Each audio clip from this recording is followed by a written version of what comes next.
Sometimes it is the most invisible people who see the most, and sometimes it is they who change the world around us. Karol Nowak has worked as a janitor in an office building for 30 years. Every night he arrives when everyone else goes home.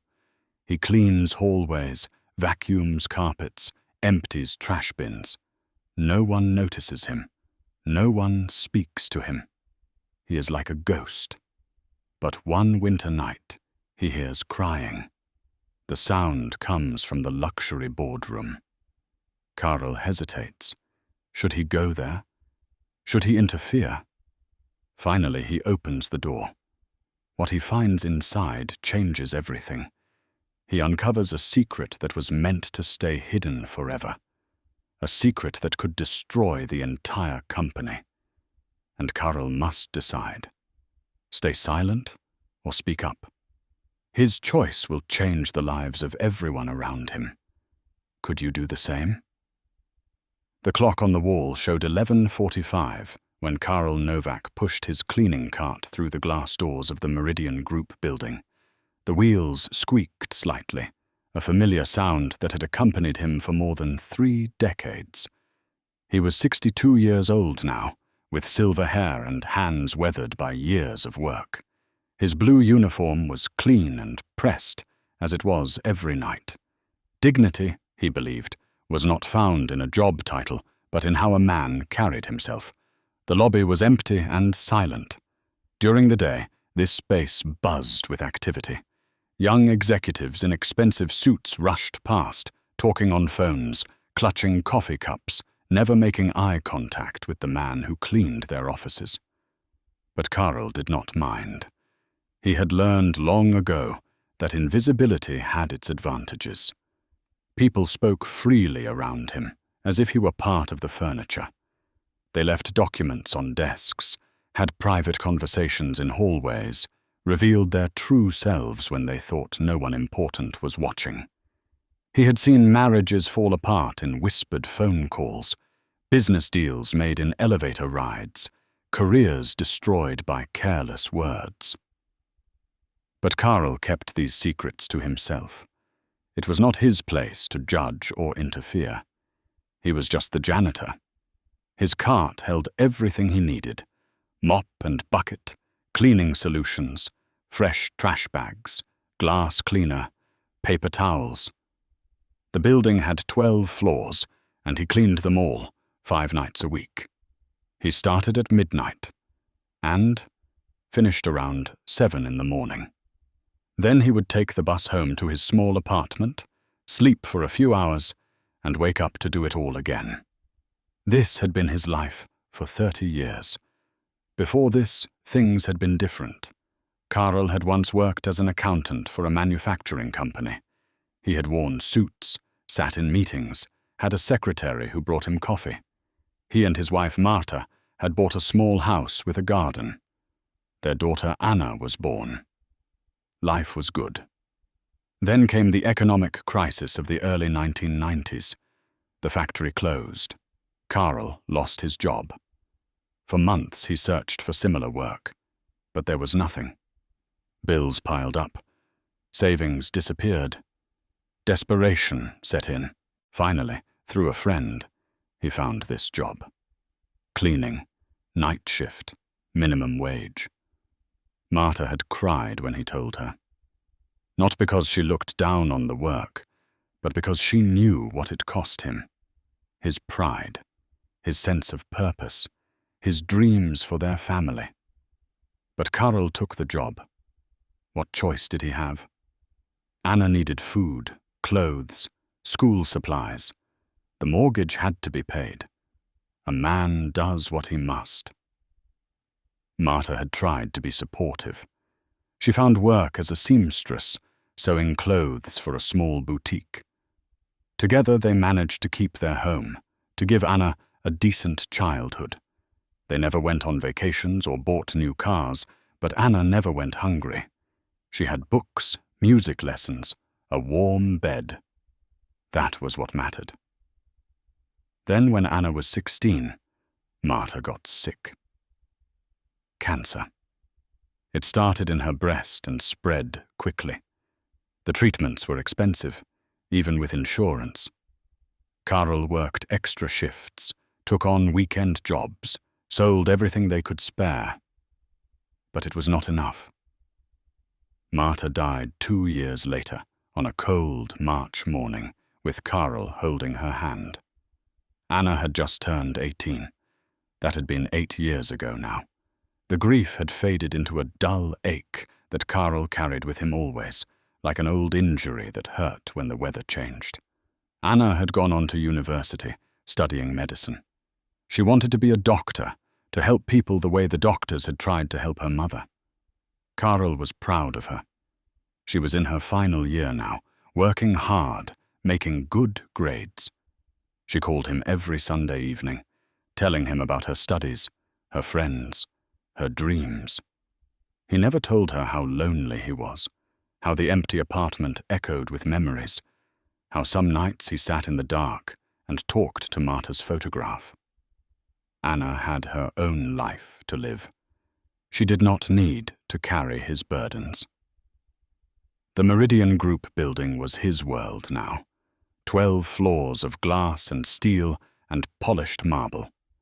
The company was a financial services firm, managing investments for wealthy clients. Karol did not fully understand what they did, something about stocks and bonds and portfolios. But he knew the building intimately.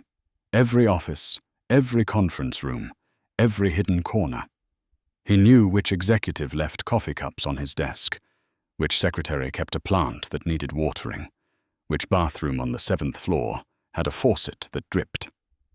He knew the sounds of the building at night, the hum of the heating system, the buzz of the vending machines, the occasional creak of settling floors. Any deviation from these familiar sounds caught his attention immediately. Tonight felt different somehow. Karol could not explain it, but something in the air seemed off. Perhaps it was just his imagination. He started his routine on the ground floor, emptying trash bins in the security office. The night guard, a younger man named Thomas, sat at the desk watching monitors. Thomas was in his 30s, friendly enough, though he mostly kept to himself. He nodded at Karol. "Good evening, Thomas," said.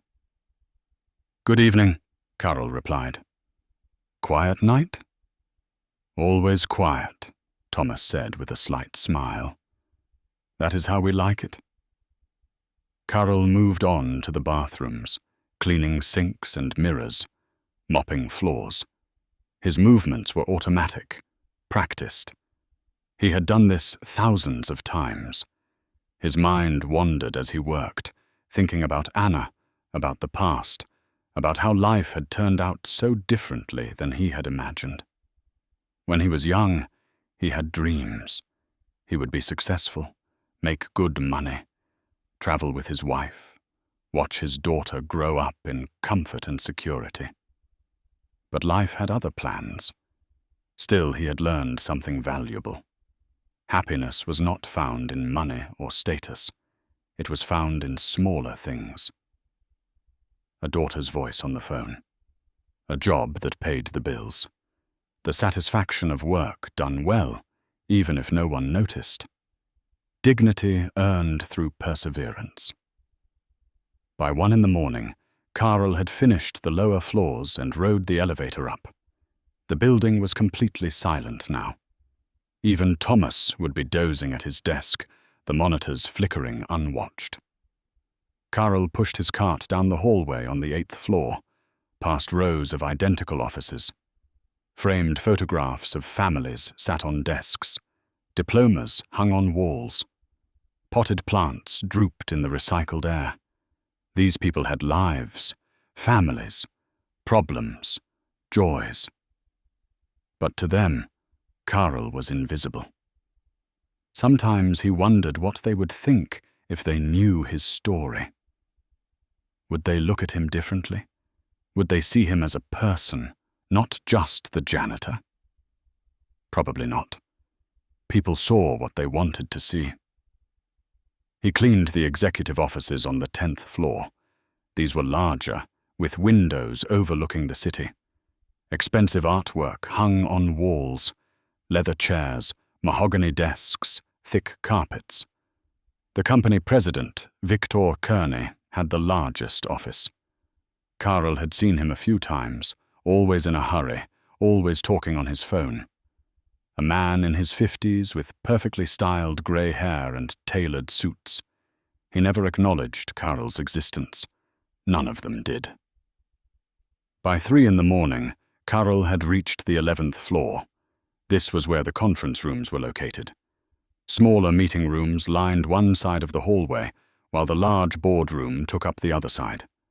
The boardroom was impressive, with a long table that could seat 20 people, high-backed leather chairs, and floor-to-ceiling windows. Important decisions were made in that room. Mergers, acquisitions, strategic plans. Karl cleaned it carefully, dusting the table, polishing the windows, vacuuming the carpet. He rarely thought about what was discussed there.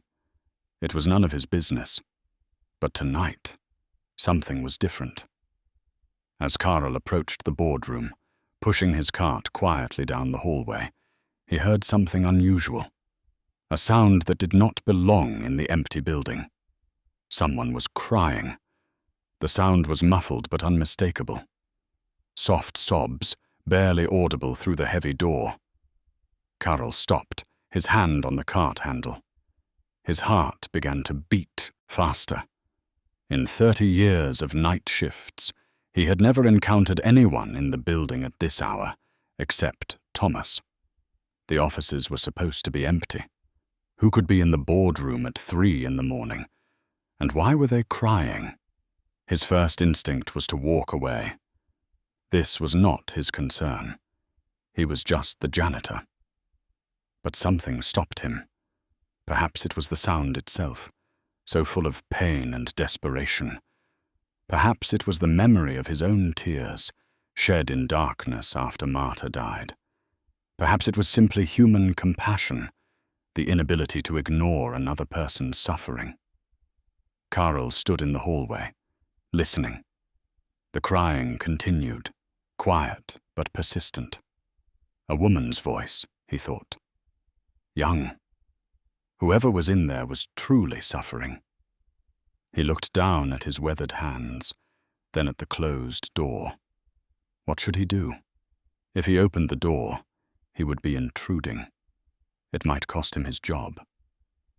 But if he walked away, he would always wonder. What if someone needed help? What if this was a moment where he could make a difference? Karl took a deep breath. His hand reached for the door handle. He hesitated one more time, then slowly, quietly, turned the handle and pushed the door open. The boardroom was dimly lit by the glow of the city lights, streaming through the tall windows. Karl's eyes adjusted slowly to the darkness as he stepped inside, his hand still on the door handle. The crying stopped abruptly. For a moment there was complete silence, broken only by the faint hum of the ventilation system. Then he saw her. A young woman sat at the far end of the long conference table, her face illuminated by the screen of a laptop computer. She looked up, startled, her eyes red and swollen from crying. She appeared to be in her late 20s, wearing a business suit that looked rumpled, as if she had been sitting there for hours. Her dark hair was pulled back in a ponytail, and mascara had streaked down her cheeks. "I am sorry," Karl said softly, his voice gentle. "I heard crying. I wanted to make sure everything was okay." The woman stared at him, her expression a mixture of fear and embarrassment. She wiped her face quickly with the back of her hand. "I should not be here," she said, her voice shaky. "Please do not tell anyone you saw me." Karl took a small step into the room, but kept his distance, not wanting to frighten her. "I am just the janitor," he said. "I work nights. My name is Karl." The woman looked at him for a long moment, as if trying to decide whether she could trust him.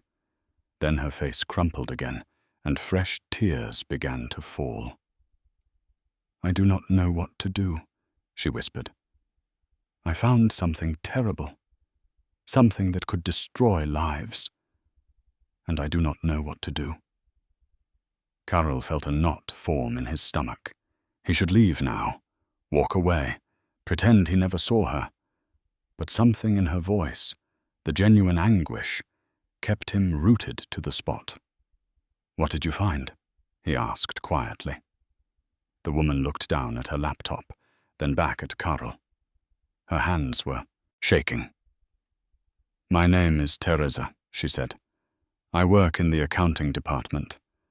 I have been here for 3 years. I am good at my job. I follow the rules. But tonight I was working late, finishing a report that is due tomorrow, and I found something in the files, something that should not be there." She paused, taking a shuddering breath. "What kind of something?" Karol asked. Teresa looked around the empty boardroom as if checking for hidden listeners. Then she spoke in a voice barely above a whisper. "Money laundering. Fraud. Millions of crowns being moved through fake accounts. Client funds being stolen and hidden. It has been going on for years, and it goes all the way to the top. The executives, the president, all of them." Karol felt his blood run cold. He had heard rumors, of course, whispers in hallways, fragments of conversations, but he had never paid attention. It was not his world. But now, standing in this boardroom with a crying young woman, it became very real. "Are you certain?" he asked. Teresa nodded, wiping her eyes again. "I have the evidence. Transaction records, internal memos, offshore account numbers. It is all here on my laptop. I found it by accident. I was looking for a file and opened the wrong folder. But once I saw it, I could not stop reading. They have been stealing from their own clients, from people who trusted them with their life savings, elderly people, families, small businesses, and they have been covering it up with fake reports and false documentation." Karol moved closer, pulling out one of the leather chairs and sitting down across from her. His cleaning cart waited forgotten by the door. "Why are you still here?" he asked. "Why have you not gone to the police?" Teresa laughed, a bitter sound without humor. "Because I am terrified," she said. "These are powerful people. They have connections, lawyers, money. If I go to the authorities, they will destroy me. They will say I am lying, that I fabricated the evidence. They will ruin my career, maybe worse. I have a younger brother who depends on me. My parents are elderly. I cannot afford to lose my job or end up in legal trouble. But if I do nothing, if I just delete what I found and pretend I never saw it, I will be complicit. I will be helping them steal from innocent people." Karol understood her dilemma. She was trapped between doing what was right and protecting herself and her family. It was an impossible choice. "How much money are we talking about?" he asked. Teresa looked at her screen. "Based on what I have found so far, at least 50 million crowns, maybe more. They have been doing this for at least 5 years, possibly longer. They create fake investment portfolios, tell clients their money is growing, but actually they are siphoning it off into offshore accounts. When clients want to withdraw funds, they use money from new clients to pay them. It is a pyramid scheme, basically. Eventually, it will collapse. And when it does, hundreds of people will lose everything." Karol sat back in his chair, trying to process this information. 50 million crowns. He could barely imagine such a sum. That was more money than he would earn in 100 lifetimes of cleaning floors. And these people, these wealthy executives in their expensive suits, had been stealing it from ordinary people who trusted them. Have you told anyone else? Carol asked. Teresa shook her head. No. I do not know who to trust. Everyone in this company could be involved. Or even if they are not involved, they might protect the executives to save the company. And if word gets out before I can get this to the right people, they will destroy the evidence and come after me. I have been sitting here for 2 hours, trying to decide what to do. Part of me wants to just delete everything and forget I ever saw it. But I cannot. I keep thinking about those people, the clients who worked their whole lives to save that money. They deserve to know the truth. Carol looked at this young woman, barely older than his daughter, facing a moral crisis that could define the rest of her life.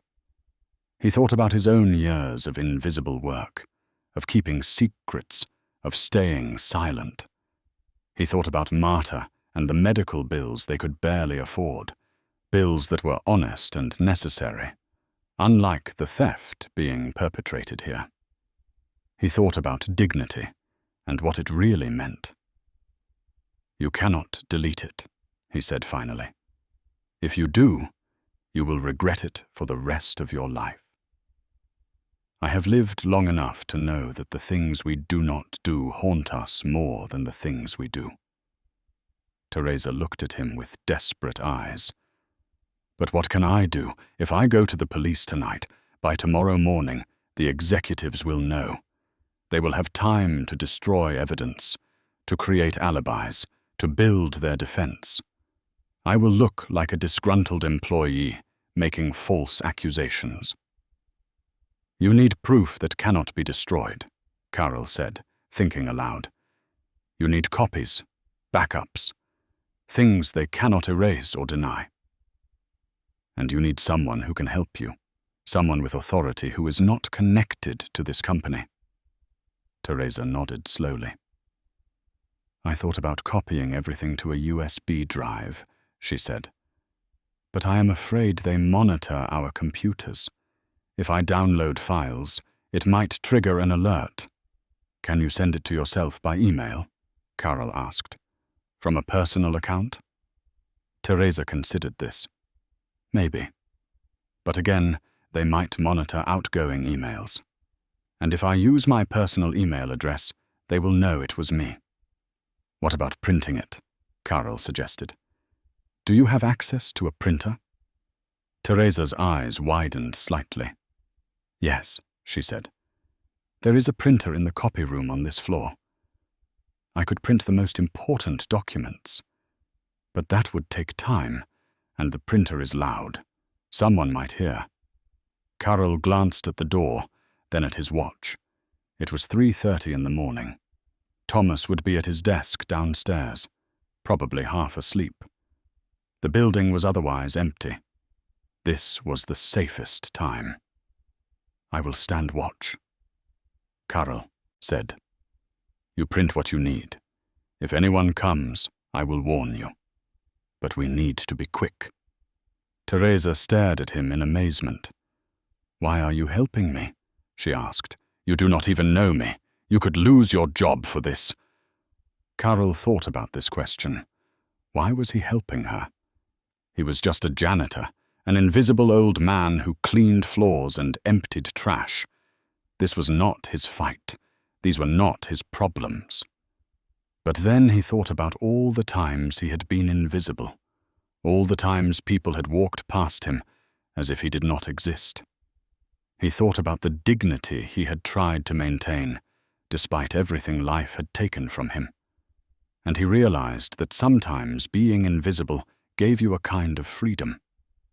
No one expected anything from him. No one watched him. He could help this young woman without anyone knowing.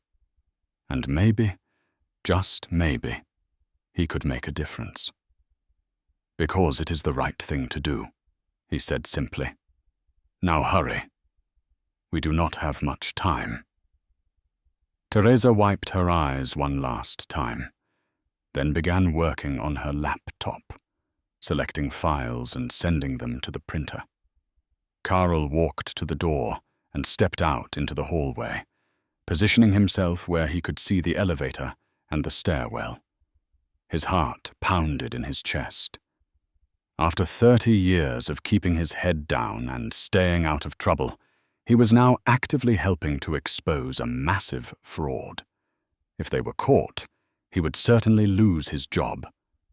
But for the first time in a very long time, Karl felt truly alive.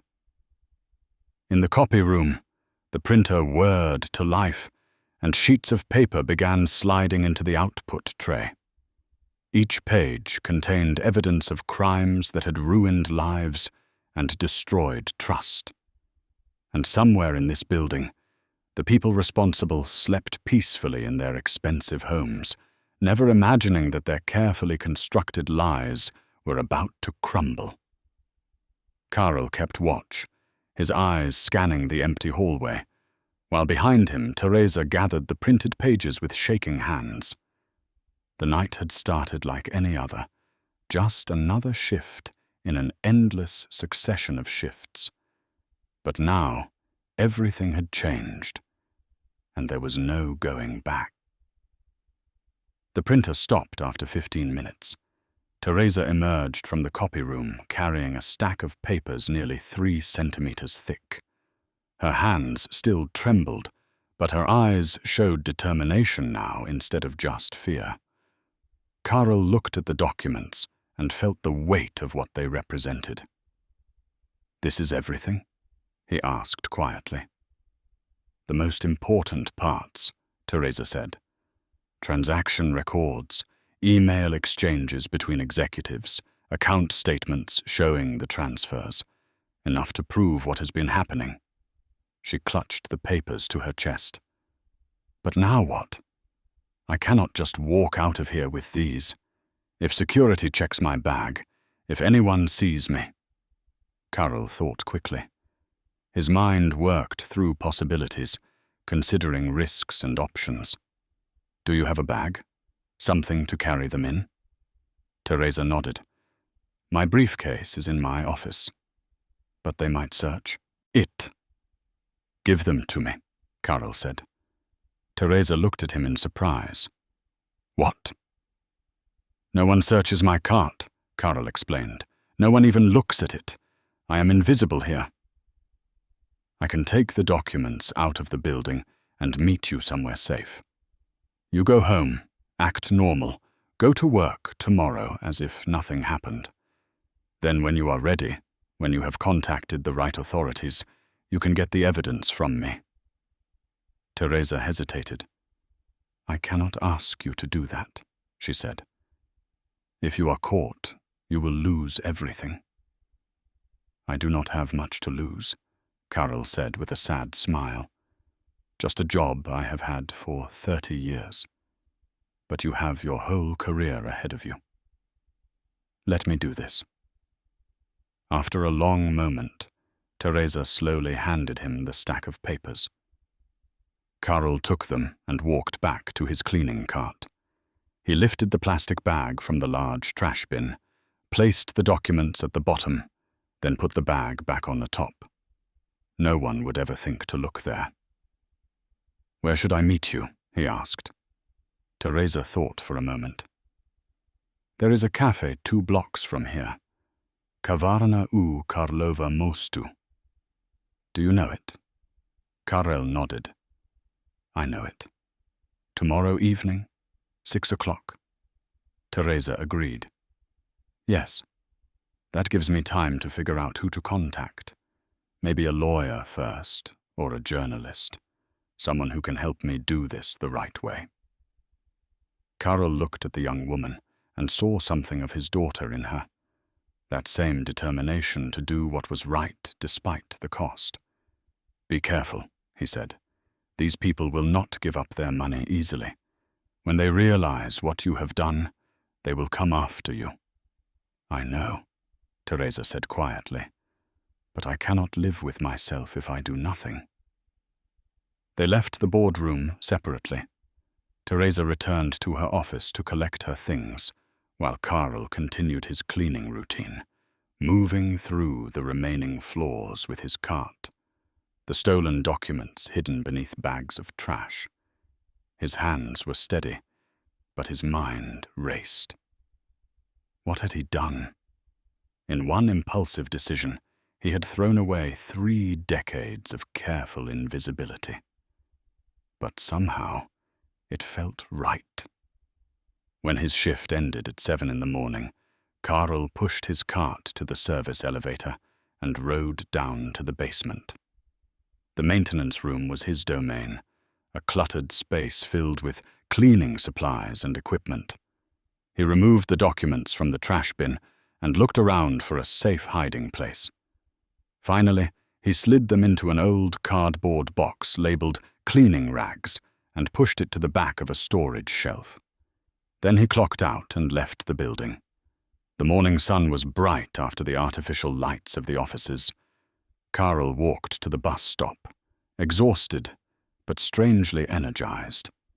Thomas, the security guard, had waved to him on his way out, noticing nothing unusual. Why would he? Karl was just the janitor, the invisible man who cleaned floors. The bus ride home took 40 minutes. Karl stared out the window at the city waking up. People hurried to work, students walked to school, shops opened their doors. Normal, life continuing while he carried the weight of a dangerous secret. His apartment was small and quiet. Photographs of Marta and Anna decorated the walls. Karl made himself coffee and sat at the kitchen table, his body tired, but his mind too active for sleep. He kept thinking about Teresa, about the risk she was taking, about the people who would be hurt if the fraud continued. Finally, he called Anna. It was early, but she would be awake, studying before her classes. The phone rang 3 times before she answered. "Papa, is everything okay? You usually sleep after your shift." "I am fine," Karl said. Just hearing her voice brought him comfort. "I wanted to hear how you are doing." Anna talked for a few minutes about her classes, an exam she had coming up, a difficult patient case she was studying. Karl listened, asking questions, pretending everything was normal. But when she asked how he was, he paused. "I am good," he said finally. "Work is work. But I have been thinking lately about what matters in life, about doing the right thing even when it is difficult." "That is very philosophical for 7 in the morning," Anna said with a laugh. "Is something bothering you?" "No," Karl lied. "I am just getting old and reflective." "Anna, if you ever found out about something wrong, something that could hurt people, you would speak up, would you not? Even if it was dangerous." "Of course," Anna said. "That is what we are taught in medicine. First, do no harm. If I saw something that could hurt patients, I would have an obligation to report it." "Why do you ask?" "Just wondering," Karl said. "I am proud of you. You know that." "I know, Papa," Anna said softly. "I am proud of you too. You have worked so hard to give me opportunities. I will make you proud." "You already do," Karl said. After they hung up, Karl sat in the quiet apartment for a long time. Then he went to bed, but sleep did not come easily.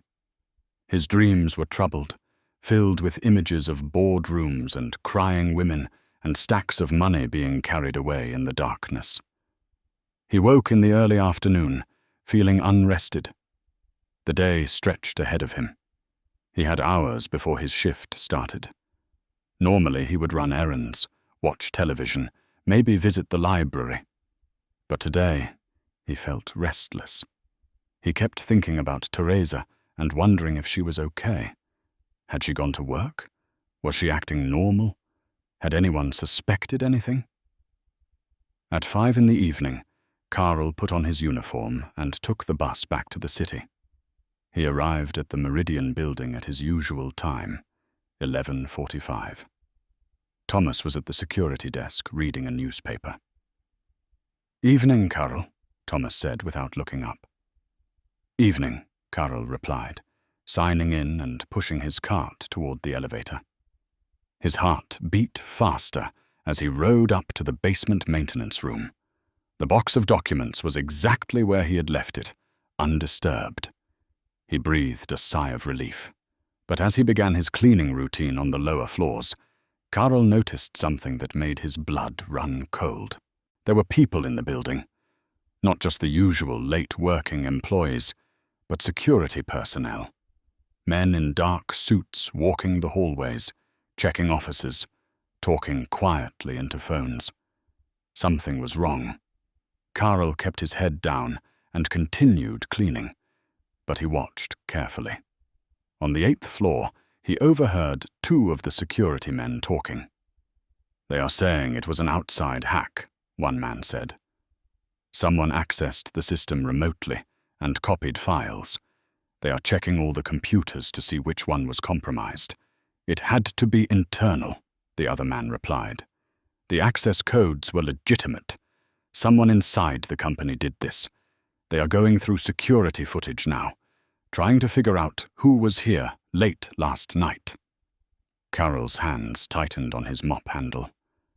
They knew. Somehow they had discovered that files were accessed.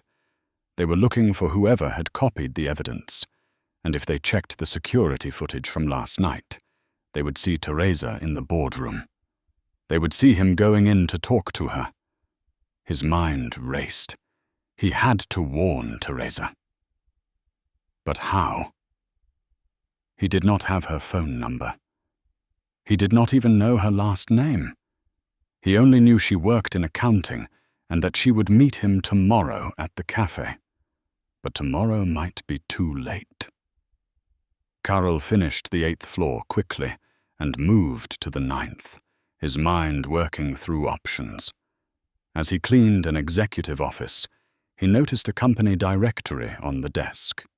He flipped through it quickly, looking for the accounting department. There were 6 people listed, 3 men, 3 women. One of the women was named Teresa Mala. That had to be her. But the directory only listed office extensions, not personal phone numbers. Carl looked at the phone on the desk. Should he risk it? If he called her extension and someone was monitoring the lines, they might trace it. But he had to warn her. He picked up the phone and dialed her extension, his heart pounding. The phone rang once, twice, 3 times, then voicemail. "This is Teresa Mala in accounting. I am away from my desk. Please leave a message." Carl hung up without speaking. She was not there. Was she already gone for the day? Or had they already taken her in for questioning? He had to assume the worst. If they had her, they would pressure her to reveal where the documents were. And eventually, she might break. She might tell them about the janitor who helped her. Carl finished his shift in a state of controlled panic, cleaning floors mechanically while his mind spun through scenarios. At 7 in the morning, he clocked out and left the building, expecting at any moment to be stopped by security. But no one paid attention to him. He was just the janitor. On the bus ride home, Carl made a decision. He could not wait until tomorrow to meet Teresa at the cafe. If she was in trouble, if the company was closing in, he needed to act now. The documents hidden in the maintenance room were the only concrete evidence of the fraud. He had to get them to someone who could use them, someone who could protect Teresa and expose the truth. But who? Carl thought about his limited connections. He knew no lawyers, no journalists, no police officers. He was just an old man who cleaned floors. Then he remembered something. Years ago, before Marta died, they had a neighbor, a young man named Jakub, who worked as a reporter for a local newspaper. He had moved away years ago, but Karl remembered him as honest and kind. Could he find Jakob? Would Jakob help? It was his only option. Karl went home and did not sleep.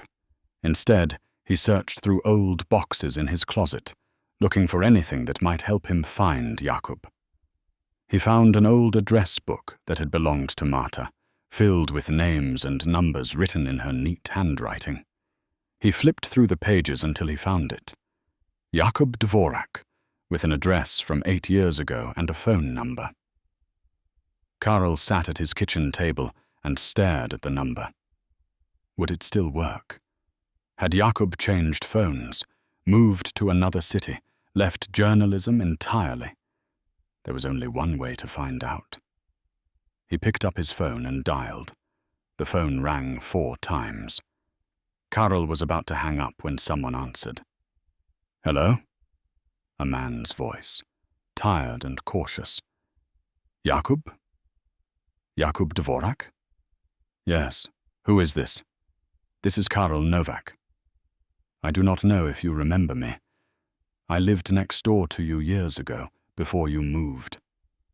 My wife Marta used to bring you homemade bread." There was a pause. "Karl?"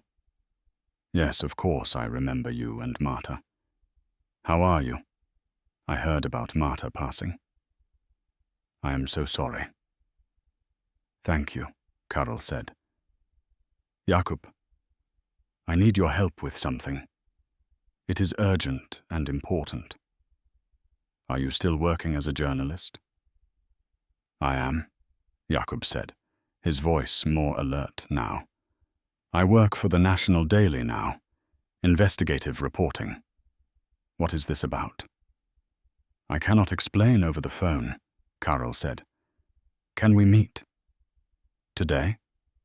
"It is about corporate fraud, stolen money, evidence that needs to reach the right people before it is destroyed." Jakob was silent for a moment. "This sounds serious," he said finally. "Where are you? Can you come to my apartment?" Karl gave him the address. Jakob said he would be there in 2 hours. Karl spent the time pacing his small apartment, drinking coffee, trying to organize his thoughts. How much should he tell Jakob? Would the reporter believe him? He was just a janitor with a wild story about financial crimes. But he had the documents. That was proof. When the doorbell rang, Karl jumped despite expecting it.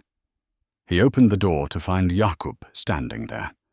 The young man Karl remembered had aged into his 30s, with wire-rimmed glasses and a serious expression. He carried a leather bag over his shoulder. "Karl," Jakob said, shaking his hand. "Good to see you again. I wish it were under better circumstances." "Come in," Karl said. Jakob sat at the kitchen table while Karl made coffee. Then Karl told him everything. He spoke about Teresa, about finding her crying in the boardroom, about the documents she had discovered. He explained how he had hidden the papers in his cleaning cart, how the company was now searching for whoever had accessed the files, how Teresa might be in danger. Jakob listened without interrupting, taking notes in a small notebook. When Karl finished, the reporter leaned back in his chair. "Do you have the documents here?" he asked. "No," Karl said. "They are hidden at the building where I work. I can get them tonight during my shift." Jakob nodded slowly. "This is big," he said. "If what you are telling me is true, this could be one of the largest financial frauds in the country's recent history. The Meridian Group manages billions of crowns. If they have been stealing from clients for years, the fallout will be massive." "Can you help?" Karl asked. "Can you protect Teresa and make sure this information gets to the authorities?" Jakob drummed his fingers on the table, thinking. "I can," he said. "But I need to verify the documents first. I need to make sure they are legitimate and not fabricated. And I need to talk to Teresa myself, get her story directly." I do not know where she is, Karol said. I was supposed to meet her tomorrow evening, but I think the company might have already found her. Then we need to move quickly, Jakub said. Can you get the documents tonight? Yes, Karol said. My shift starts at midnight. I can bring them to you afterward. Good, Jakub said. Bring them to my office at the newspaper. I will have our legal team standing by, and I will start making calls to sources in law enforcement. We need to do this carefully. If the executives at Meridian get wind of what we are doing, they will destroy evidence and disappear. They might already be doing that, Karol said. I saw security teams searching the building last night. They know someone accessed the files. Jakub's expression became more serious. Then we have even less time than I thought, he said. Karol, I need you to understand something. Once you hand over those documents, there is no going back. Your involvement will become known. You might lose your job. You might face legal consequences if the company tries to claim you stole proprietary information. The executives will hire expensive lawyers who will try to discredit you and Teresa. Are you prepared for that? Karel thought about this question. Was he prepared? He had spent 30 years being invisible, avoiding conflict, keeping his head down. But he thought about Teresa's tears, about the elderly people who had lost their savings, about doing what was right even when it was hard. Yes, he said. I am prepared. After Jakub left, Karol tried to rest, but his mind would not settle. He kept imagining scenarios. What if security searched his cart tonight? What if they had already found the documents? What if Teresa had been arrested and told them everything? At 11:30, Karol put on his uniform and took the bus to work. The city at night had a different feel now. Every shadow seemed threatening. Every person on the bus looked suspicious. He was being paranoid, he knew, but he could not help it. When he arrived at the Meridian building, Thomas was at the security desk as usual. But tonight there was another man with him, someone Karol had never seen before. A supervisor, perhaps, or additional security. Evening, Karol, Thomas said. This is Pavel. He is helping with night security for a while. We had some issues with the computer system. Just a precaution. Hello, Karol said, nodding to the new man. Pavel looked him up and down with cold eyes, but said nothing. Karol signed in and pushed his cart to the elevator, feeling Pavel's gaze on his back. The ride to the basement felt longer than usual. When the doors opened, Karol stepped out and walked quickly to the maintenance room. His hands shook as he opened the door. Everything looked normal. He went to the storage shelf and pulled out the box labeled cleaning rags. The documents were still there, untouched. Karol let out a breath he did not know he was holding. He took the stack of papers and looked around for something to carry them in. He could not use his cart tonight, not with the extra security watching. Then he saw an old gym bag hanging on a hook. It had been there for years, left behind by some previous worker. Karol put the documents inside the bag and zipped it closed. He would hide it in a different location until his shift ended, then take it with him when he left. But where to hide it now? The maintenance room was too obvious. If they searched here, they would find it immediately. Karol thought quickly. The building had many storage closets, utility rooms, places that were rarely opened. He decided on a storage closet on the 3rd floor, a cramped space filled with old office furniture and broken equipment. No one ever went there.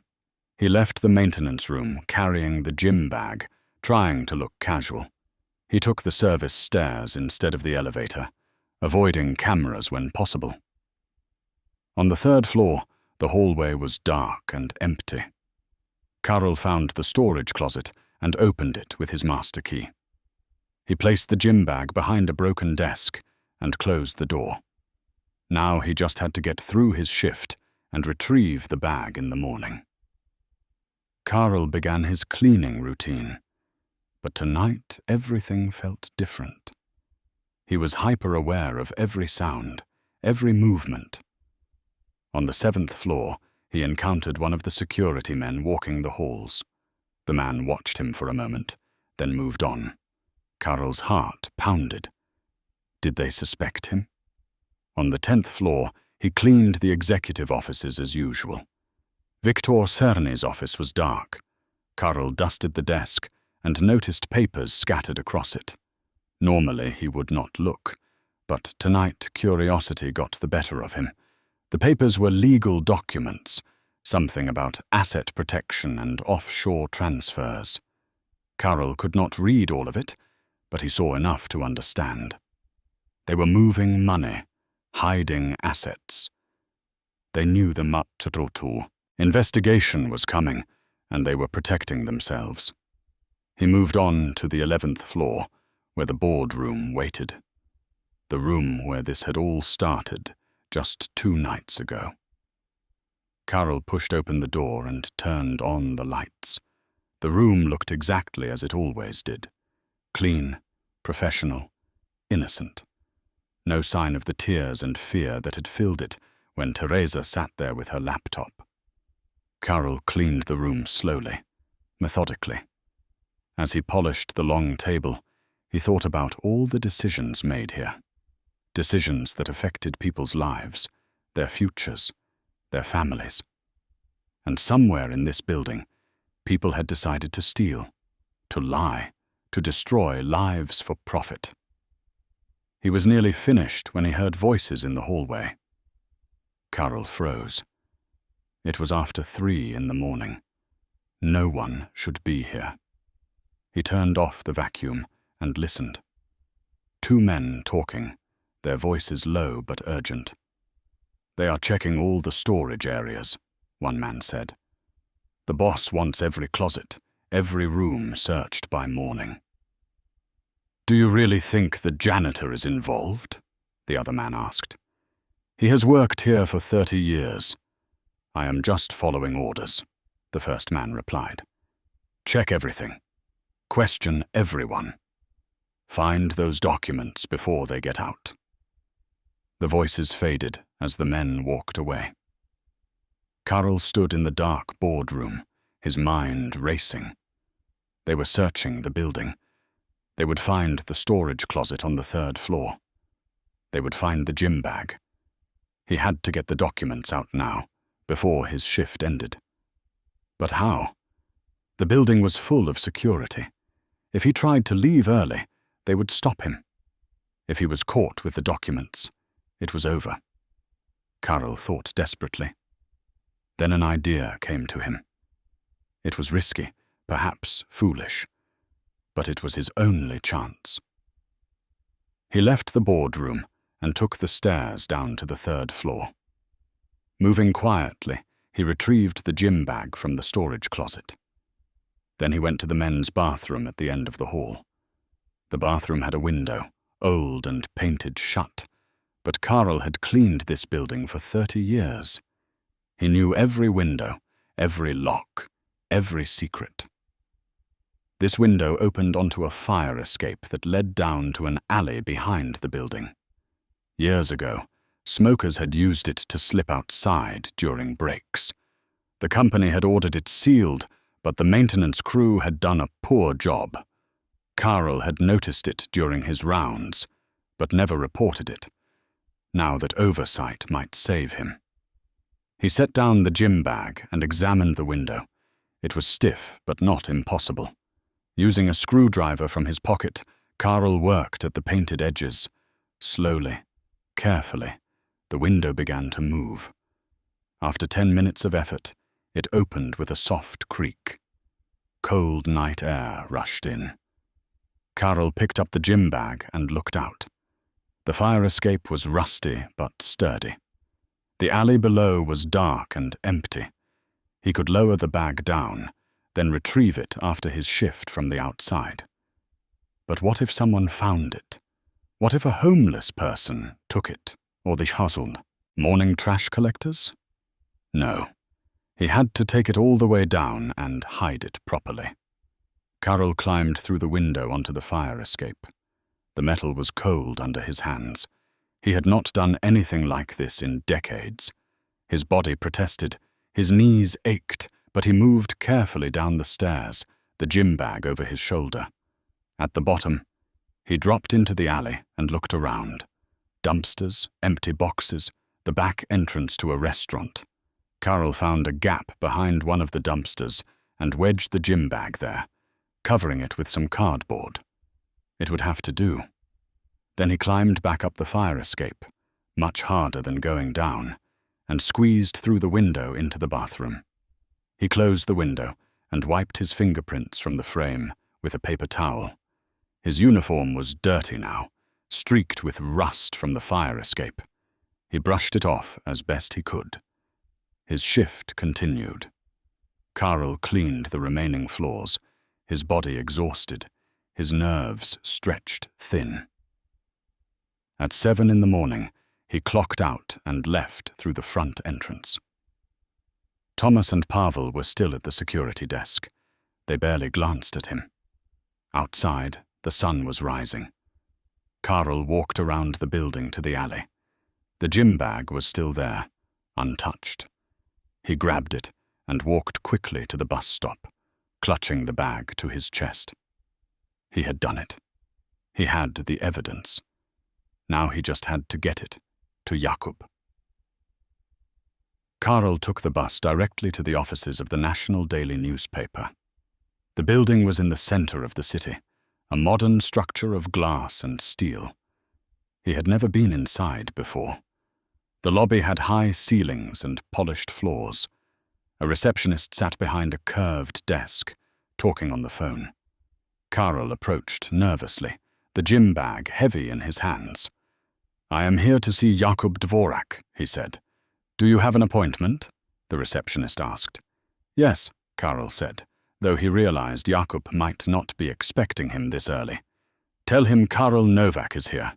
It is urgent." The receptionist made a call, spoke quietly, then nodded. "He will be right down. Please have a seat." Karol sat in one of the leather chairs and waited. Other people passed through the lobby, journalists and office workers, all moving with purpose. He felt out of place in his dirty uniform, holding a gym bag that contained secrets worth millions.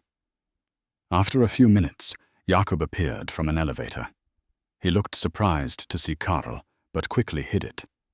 "Karol," he said, "I was not expecting you until this evening. Come up to my office." They rode the elevator to the 5th floor in silence.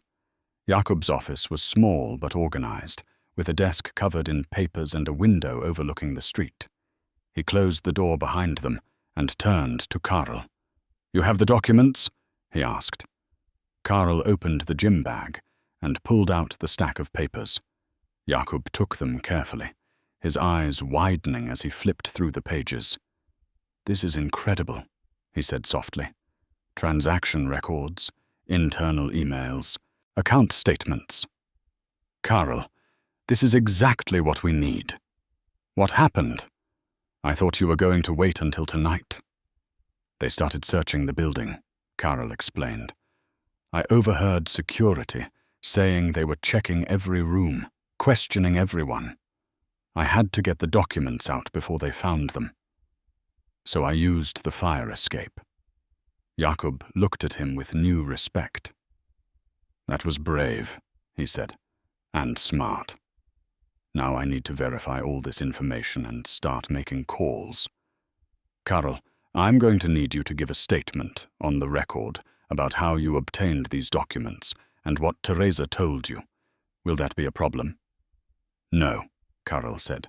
"I will tell you everything. But we need to find Teresa first. Make sure she is safe."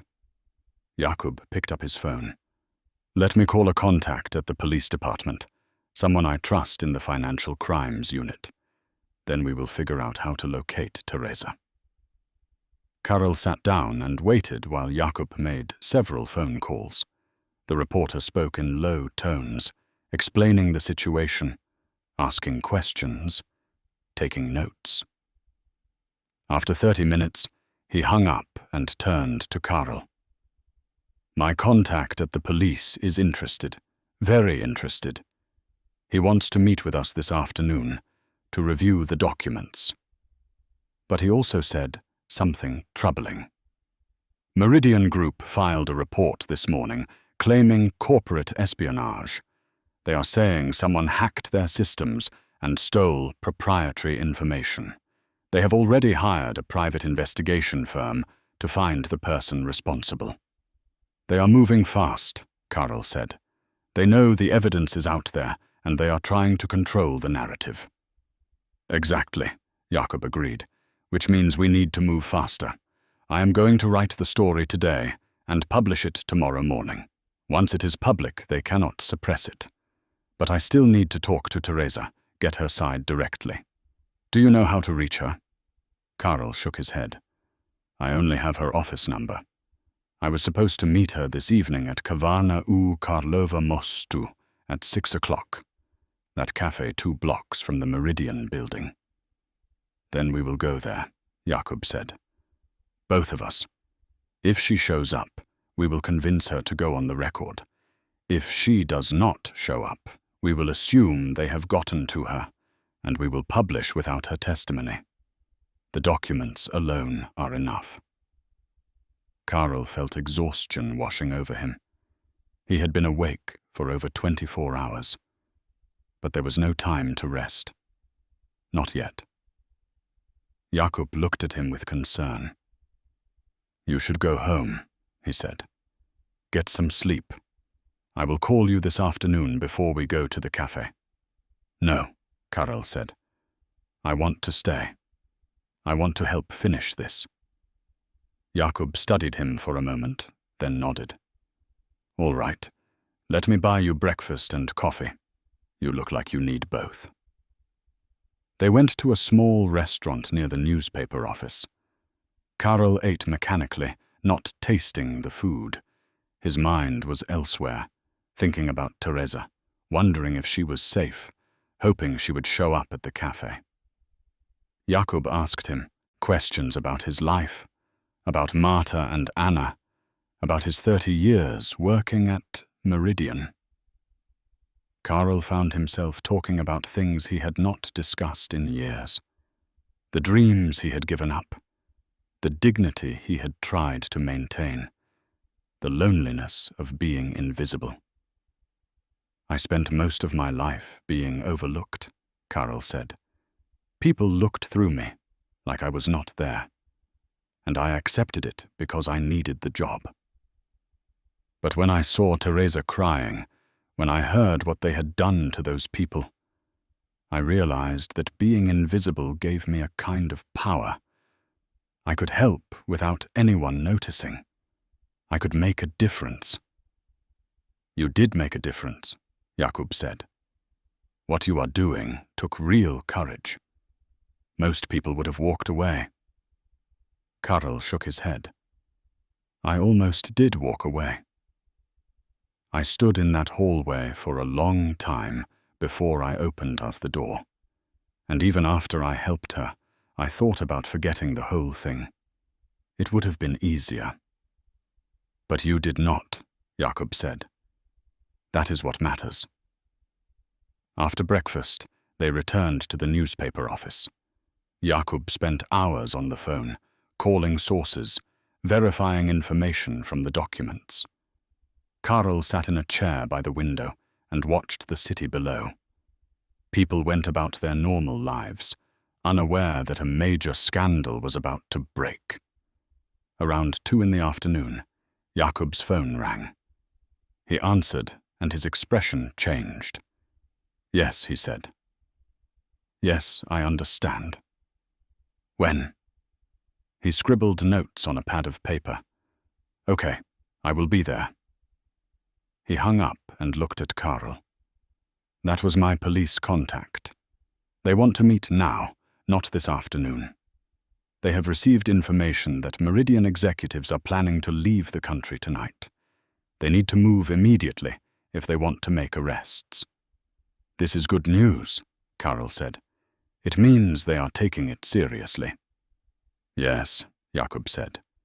But it also means things are accelerating. The police want you to come with me to give your statement. They need to understand the chain of custody for the documents. Karol stood up. Let us go. They took Jakub's car to the police headquarters, a grey building in an older part of the city. Inside, they were led to a conference room where 3 officers waited. One was Jakub's contact, a detective named Martin Kuchera. He shook Karol's hand firmly. Mr. Novak, he said, thank you for coming forward.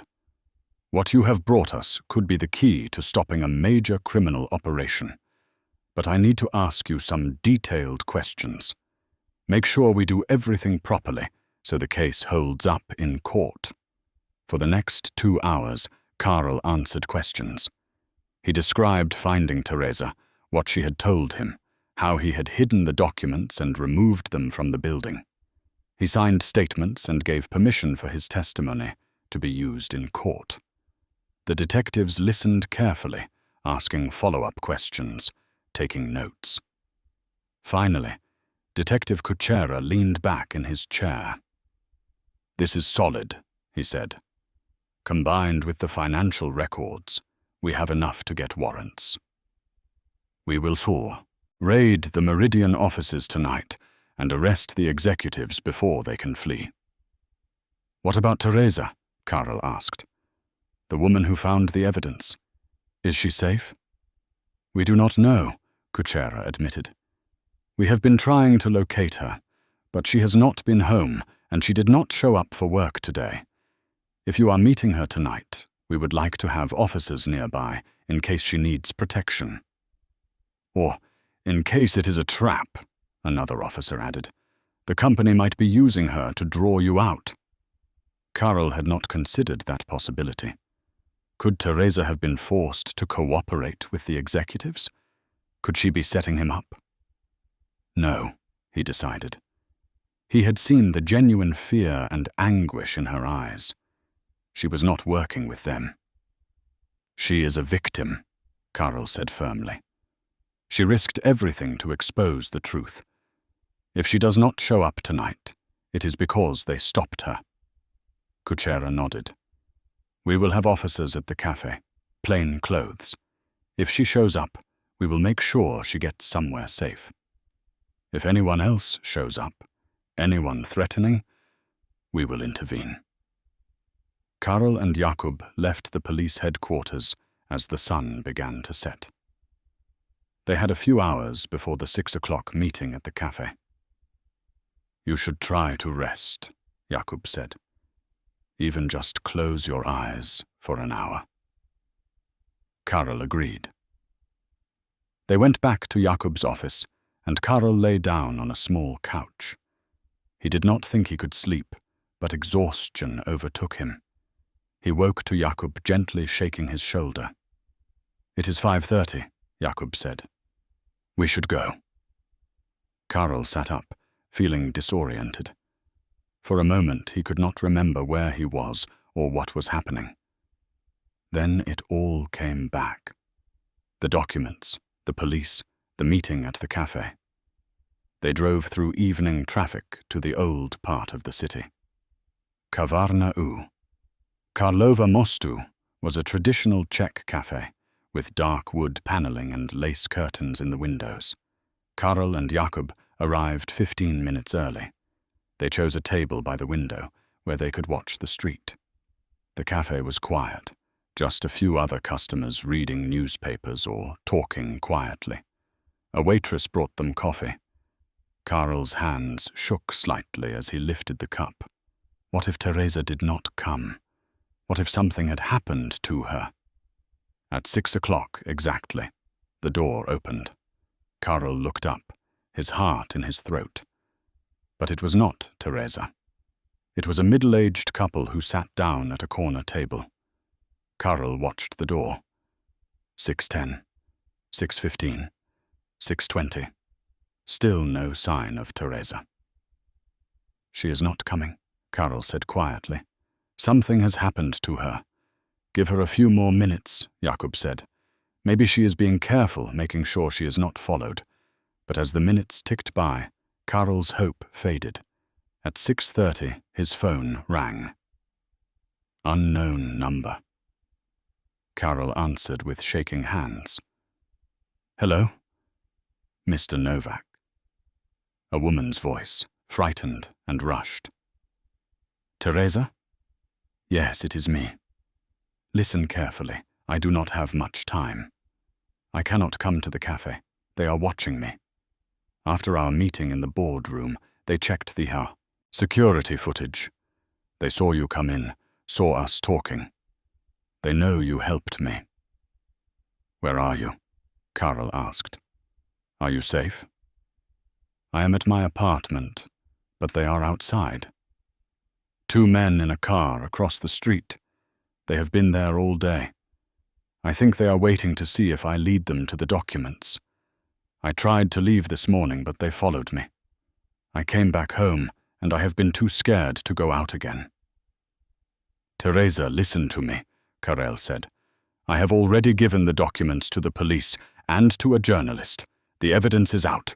You do not have to be afraid anymore. The police are going to raid Meridian tonight and arrest the executives. There was silence on the line. Then Teresa spoke, her voice breaking. Really? It is over. It is over, Karol said. And there are police officers nearby who can come get you right now and take you somewhere safe. But you need to tell me your exact address. Teresa gave him the address. Karol repeated it to Jakub, who immediately called Detective Kuchera. Within minutes, the detective confirmed that officers were being dispatched to Teresa's location. Stay inside, Karol told Teresa. Lock your doors. The police will be there in 10 minutes. They will identify themselves properly. Do not open the door for anyone else. Thank you, Teresa whispered. Thank you for believing me. Thank you for helping. You did the brave thing, Karol said. You exposed the truth when it would have been easier to stay silent. Now stay safe, and this will all be over soon. He hung up and looked at Jakub. Is she going to be okay? She will be, Jakub said. And thanks to both of you, a lot of innocent people are going to get their money back. Karol and Jakub stayed at the cafe for another hour, drinking coffee and waiting for updates. Jakub's phone rang several times. First, it was Detective Kuchera, confirming that officers had reached Teresa's apartment and taken her into protective custody. The 2 men watching her building had been detained for questioning. Then another call came from the police saying the raids on Meridian offices were beginning. Multiple teams were executing search warrants simultaneously at the main building, at executive homes, and at several satellite offices. Documents were being seized, computers confiscated, bank accounts frozen. By 8 o'clock that evening, the first arrests had been made. Viktor Cerny, the company president, was taken into custody at his home as he was packing suitcases. 3 other senior executives were arrested at the airport, trying to board a flight to Switzerland. 2 more were picked up at the Meridian building itself. The operation was proceeding smoothly. Jakub received a call from his editor at the newspaper. They discussed the story, the timeline for publication, the legal implications. The decision was made to run the full investigative piece in tomorrow's morning edition, with Jakub's byline and Karol's testimony prominently featured. They would also include an interview with Teresa, who had agreed to go on the record about her discovery of the fraud. It is really happening, Karol said, almost unable to believe it. 2 days ago, I was just cleaning floors. Now I am part of exposing one of the biggest financial scandals in years. You were always part of something bigger, Jakub said. You just did not know it yet. Every person matters, Karol. Every act of courage, no matter how small it seems, can change the world. They left the cafe, and Jakub drove Karol home. The city lights blurred past the car windows. Karol felt numb, exhausted beyond words, but also strangely peaceful. He had done what needed to be done. When they arrived at his apartment building, Jakub turned to him. "Get some rest," he said. "Tomorrow is going to be intense. Once the story breaks, reporters will want to interview you. The company will probably make statements attacking your credibility. It might get ugly before it gets better." "I understand," Karol said. "Thank you for everything, Jakub, for believing me and for helping." "I should be thanking you," Jakub replied. "You brought me the story of my career. But more than that, you reminded me why I became a journalist in the first place. To hold powerful people accountable, to give voice to the voiceless. You did that today." Karol climbed the stairs to his apartment slowly, his body aching. Inside, everything was exactly as he had left it that morning. The coffee cup still sat on the kitchen table. Marta's photograph smiled at him from the shelf. He thought about calling Anna, but decided to wait until morning. She would hear about the story soon enough. For now, he just wanted to sleep. But first he walked to the window and looked out at the city. Somewhere out there, Teresa was safe under police protection. Somewhere, executives who had stolen millions were sitting in jail cells. Somewhere, families who had lost their savings would soon learn that justice was being served. Karol had spent 30 years being invisible, overlooked, dismissed. But tonight he had mattered. Tonight he had made a difference. He went to bed and slept more soundly than he had in months. The next morning, Karol woke to his phone ringing. It was Anna calling. "Papa," her voice was excited and confused. "Are you watching the news? Turn on your television right now." Karol fumbled for the remote and turned on the TV. Every news channel was covering the same story. Breaking news about the Meridian Group scandal. Reporters stood outside the company building, outside the courthouse, outside police headquarters. And there, on the screen, was a photograph of Karol himself. The headline read, "Janitor Hero Exposes Massive Fraud." Anna's voice came through the phone. "Papa, is this you? Did you really do this?" "Yes," Karol said. "It is a long story. I will explain everything. But yes, I helped expose what they were doing." "I am so proud of you," Anna said, and he could hear tears in her voice. Mama would be so proud too. Over the next few hours, Karol's phone did not stop ringing. Reporters wanted interviews. The police needed additional statements. Lawyers representing the defrauded clients wanted to thank him. His neighbors knocked on his door, having seen him on the news. Even old friends he had not spoken to in years called to congratulate him. By afternoon, Jakub arrived with a newspaper. The front page featured a massive headline and a detailed article about the fraud. Karol's photograph was there, along with one of Teresa and images of the arrested executives being led away in handcuffs. Karol read the article slowly. Jakub had written it beautifully, explaining the complex financial crimes in language ordinary people could understand.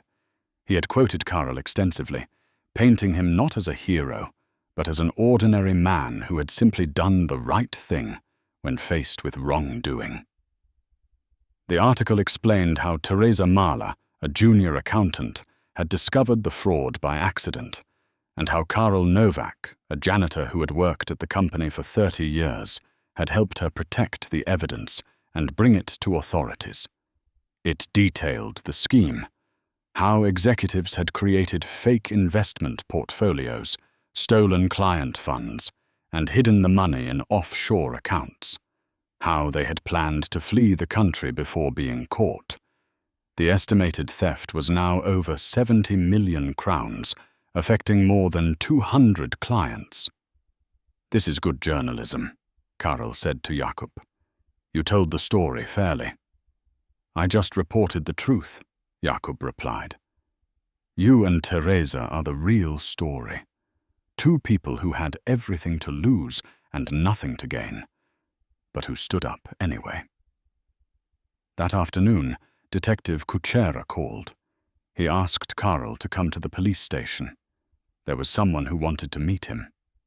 When Karl arrived, he was led to a conference room where Teresa sat with a police officer. She stood when Karl entered, and for a moment they just looked at each other. Then Teresa rushed forward and hugged him tightly.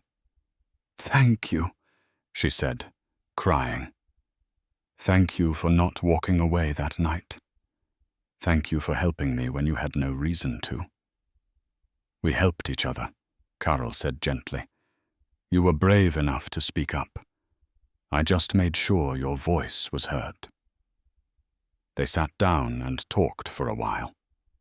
Teresa explained what had happened after their meeting in the boardroom, how she had gone to work the next day, trying to act normal but feeling terrified, how security had questioned her about working late, about accessing certain files, how she had denied everything, playing the innocent employee, but knew they suspected her, how men had followed her home and she had been too frightened to leave her apartment.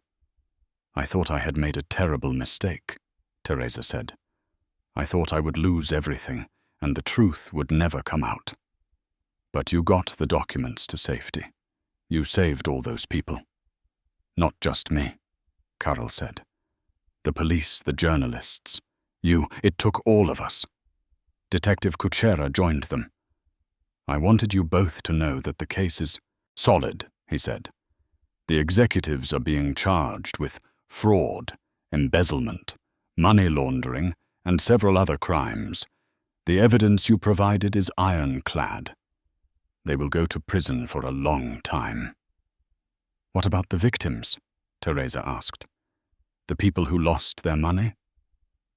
"We are working with financial regulators to freeze and recover assets," Kuchera explained.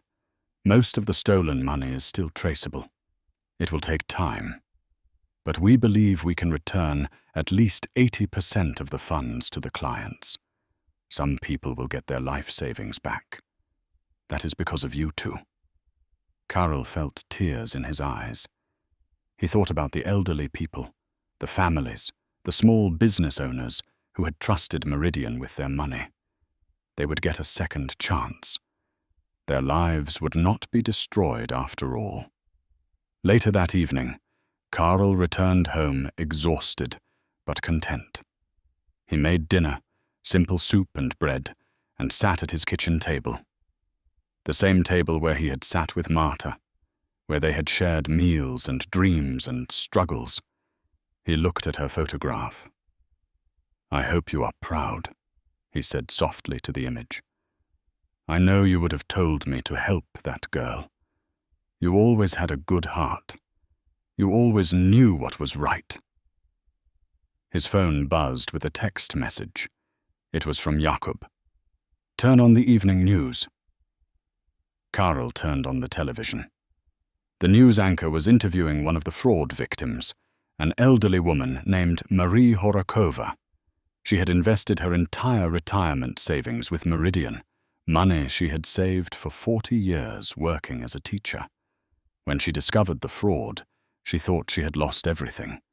But now, thanks to the evidence provided by a brave accountant and a janitor, her money was being recovered. The woman spoke directly to the camera, tears streaming down her face. "I want to thank Karl Novak and Teresa Mahler," she said. "They did not know me. They had no reason to help me. But because of their courage, I will not lose my home. I will not spend my final years in poverty. They gave me back my life. They are true heroes." Karl watched with tears running down his own face. This was why he had taken the risk. This was why it had all been worth it. Not for recognition or reward, but for people like Marie, ordinary people who deserved justice. Over the following days, more victims came forward with similar stories. The news covered each development in the case. More arrests were made as investigators uncovered the full extent of the conspiracy. It turned out that the fraud had been going on for nearly 7 years and involved not just executives, but also accountants, lawyers, and even some board members. The total amount stolen was eventually estimated at over 100 million crowns. But because Karl and Teresa had acted quickly, before the executives could move all the money beyond recovery, most of it was seized and would be returned to victims. Karl was invited to appear on television news programs, but he declined most of them. He did agree to one interview on a morning talk show, but only on the condition that Teresa appeared with him. They sat together on the bright set, while the host asked questions. "What made you decide to help?" the host asked Karl.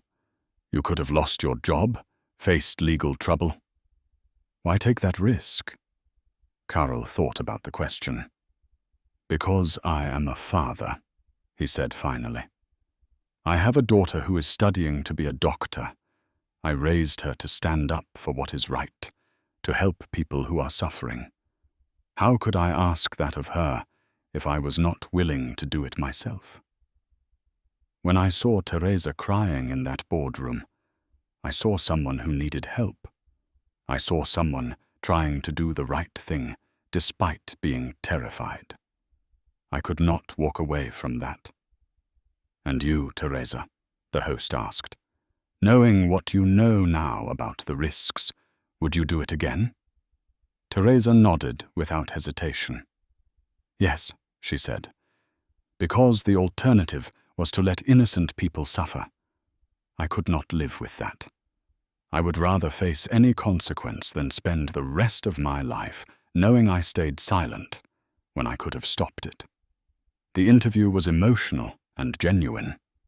Afterward, Karl and Teresa received hundreds of messages from people thanking them, sharing their own stories of standing up to wrongdoing, expressing gratitude for their courage. But perhaps the most meaningful moment came a week after the arrests. Karl was at home when Detective Kuchera called with urgent news.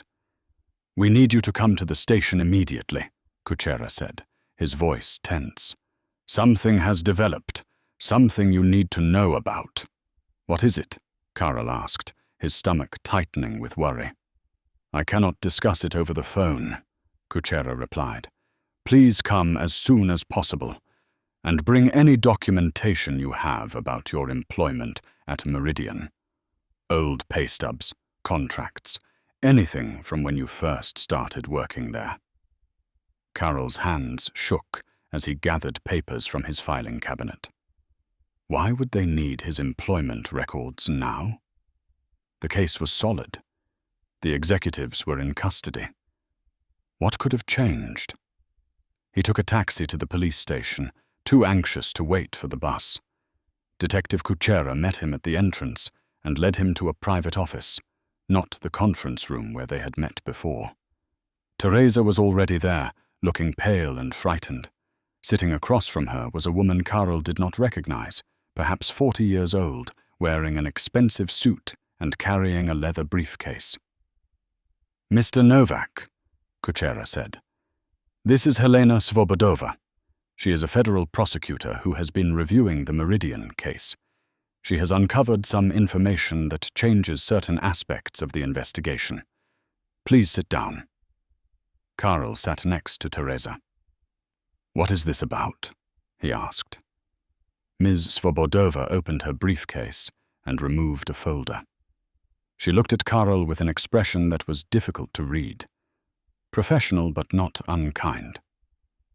"Mr. Novak," she said, "how long did you say you have worked at the Meridian Group?" 30 years, Carol replied.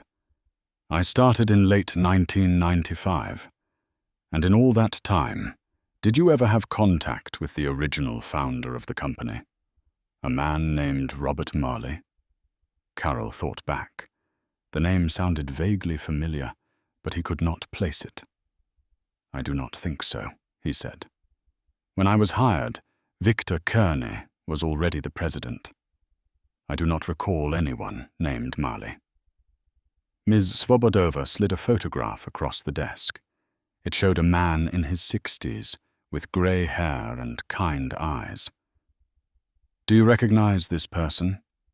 Carol studied the photograph. There was something familiar about the face, but he could not quite place it. Then suddenly it hit him. The photograph was old, maybe 20 years old, but he recognized the man. That is Mr. Marley, Carol said slowly. He used to come to the building sometimes in the early years when I first started working there, but I have not seen him in a very long time. I thought he had retired or sold the company. Robert Marley founded Meridian Group in 1987, Ms. Svobodova explained. He built it from nothing into a successful financial services firm with an excellent reputation. In 2002, he was forced out of the company by Victor Kearney and the other executives in what amounted to a hostile internal takeover. They claimed he was mismanaging funds and convinced the board to remove him. Marley lost everything: his company, his reputation, his life savings. He spent years trying to prove that he had been framed, that Kearney had fabricated evidence against him. But no one believed him. He was old, bitter, discredited. He died 5 years ago, alone and forgotten. Carol felt a chill run down his spine. Why are you telling me this? Because, Ms. Svobodova said, we now have evidence that Robert Marley was telling the truth. Kearney and the executives did frame him. They wanted control of the company, and they destroyed Marley to get it. The fraud that Teresa discovered did not start 5 or 7 years ago. It started over 20 years ago, right after they pushed Marley out. Everything Marley tried to expose was real, but no one listened to an old man with no proof. She paused, letting this sink in. And there is something else. Something that directly involves you, Mr. Novak. Me? Carol said, confused. How could this involve me? Ms. Svobodova pulled out another document. According to our investigation, Robert Marley tried multiple times to expose the fraud. He went to regulators, to the police, to journalists. But Kearney always managed to shut down the investigations. Marley became desperate. He needed someone inside the company, someone who could gather evidence, someone the executives would never suspect, someone invisible. Carol's heart began to pound. What are you saying? In late 1995, Ms. Svobodova continued, Robert Marley personally arranged for you to be hired as a janitor at Meridian. He pulled strings with the cleaning company, made sure you got the night shift, made sure you would have access to all areas of the building. Carol stared at her in shock. That is not possible, he said. I got that job through a friend, a man I knew from my old company. It was just luck. Your friend, Ms. Svobodova said, was paid by Robert Marley to recommend you for the position. Marley had been watching you. He knew you had lost your job, knew you were desperate for work, knew you were honest and trustworthy. He thought you would be perfect.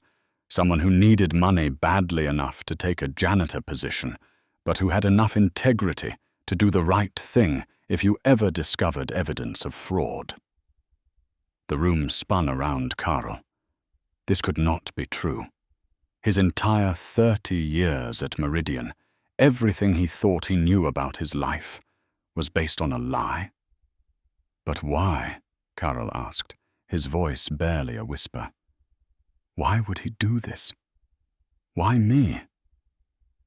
Because, Ms. Svobodova said gently, Robert Marley was your wife's uncle. He was Marta's mother's brother. You were family. Karol felt like he had been struck. Marta's uncle? But Marta never mentioned him. We never had any contact with him. According to what we have learned, Ms. Svobodova explained, there was a family falling out decades ago. Marley and Marta's mother had a disagreement and stopped speaking. Marta barely knew him, but Marley kept track of his family from a distance. When he was forced out of Meridian and needed help, he thought of you. He knew you had lost your job. He knew you were struggling. He arranged for you to be hired at Meridian, hoping that someday, somehow, you might stumble onto evidence of what Cerny was doing. Teresa spoke for the first time, her voice shaking. So this whole thing, everything that happened, was planned? 20 years ago? No, Mrs. Svobodova said. Not planned exactly. Marley did not know if you would ever find anything. He did not know if the fraud would continue or if Kearney would eventually be caught some other way. He just positioned you where you could help if the opportunity arose. He gave you access. The rest was chance, and your own choice to help when the moment came. Karol tried to process this information. His mind reeled with implications. Marta had an uncle who manipulated his entire career.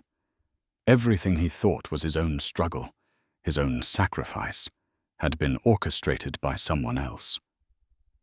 But, Karol said slowly, Marley died 5 years ago. How do we know any of this is true? We found his journals, Detective Kuchera said. After he died, his belongings were put in storage. When we started investigating the full scope of the Meridian fraud, we tracked down everything connected to Robert Marley. In his journals, he wrote about you, about hiring you, about hoping you would find the truth someday and clear his name. Ms. Svobodova slid the journal across the desk. It was leather-bound and worn. She opened it to a page marked with a yellow tab. Karol read the entry, dated January 10th, 2015, just months before Marley's death. I am dying and I have failed. Victor Cerny destroyed my company and my reputation, and he will never face justice.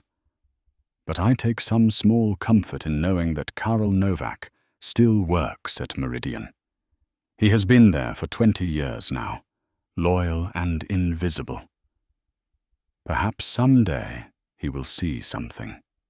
Perhaps someday he will be in the right place at the right time. He is a good man. Marta would be proud of him. I wish I could have known him better.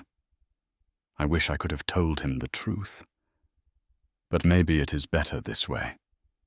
Maybe fate will put the pieces in place without my interference. I can only hope. Karol felt tears on his face.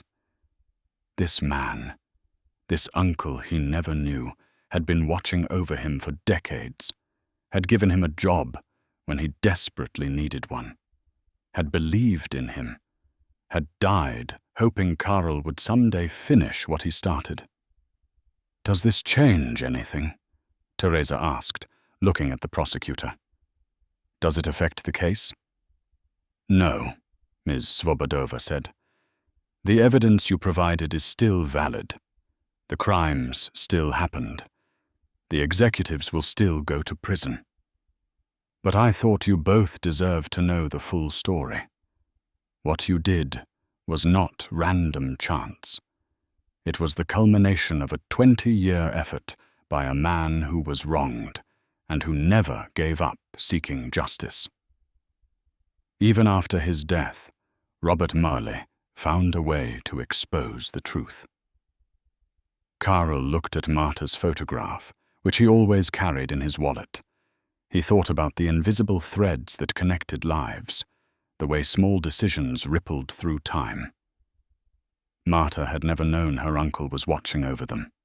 She had died never knowing that Karl's job, the job that had kept their family afloat, was a gift from a man she barely remembered. "There is one more thing," Ms. Svobodova said. "When Robert Marley died, he had very little money.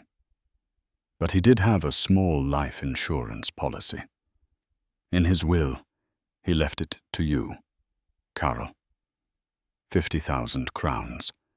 The payment was held up in probate for years because no one could locate you. You were not listed under your current address, and Marley had no recent contact information. But now that we have found you, the money is yours." Karl stared at her. 50,000 crowns. That was more money than he had ever had at one time in his life. "Why would he leave me anything?" "Because you were family," Ms. Svobodova said simply, "and because he believed you would do the right thing." He was correct. Karl sat in silence for a long moment. Then he looked up at the prosecutor. "I want to donate the money," he said, "to the victims of the fraud. People like Marie Horakova, who lost their savings. They need it more than I do." Ms. Svobodova smiled. "That is very generous. But consider keeping some for yourself, for your daughter. You have earned it." "No," Karl said firmly.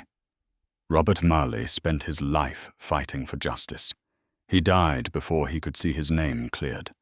The best way I can honor his memory is to help the people who were hurt by the same criminals who destroyed him.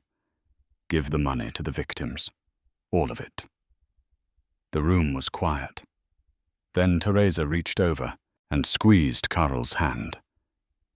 "He would be proud of you," she said, softly.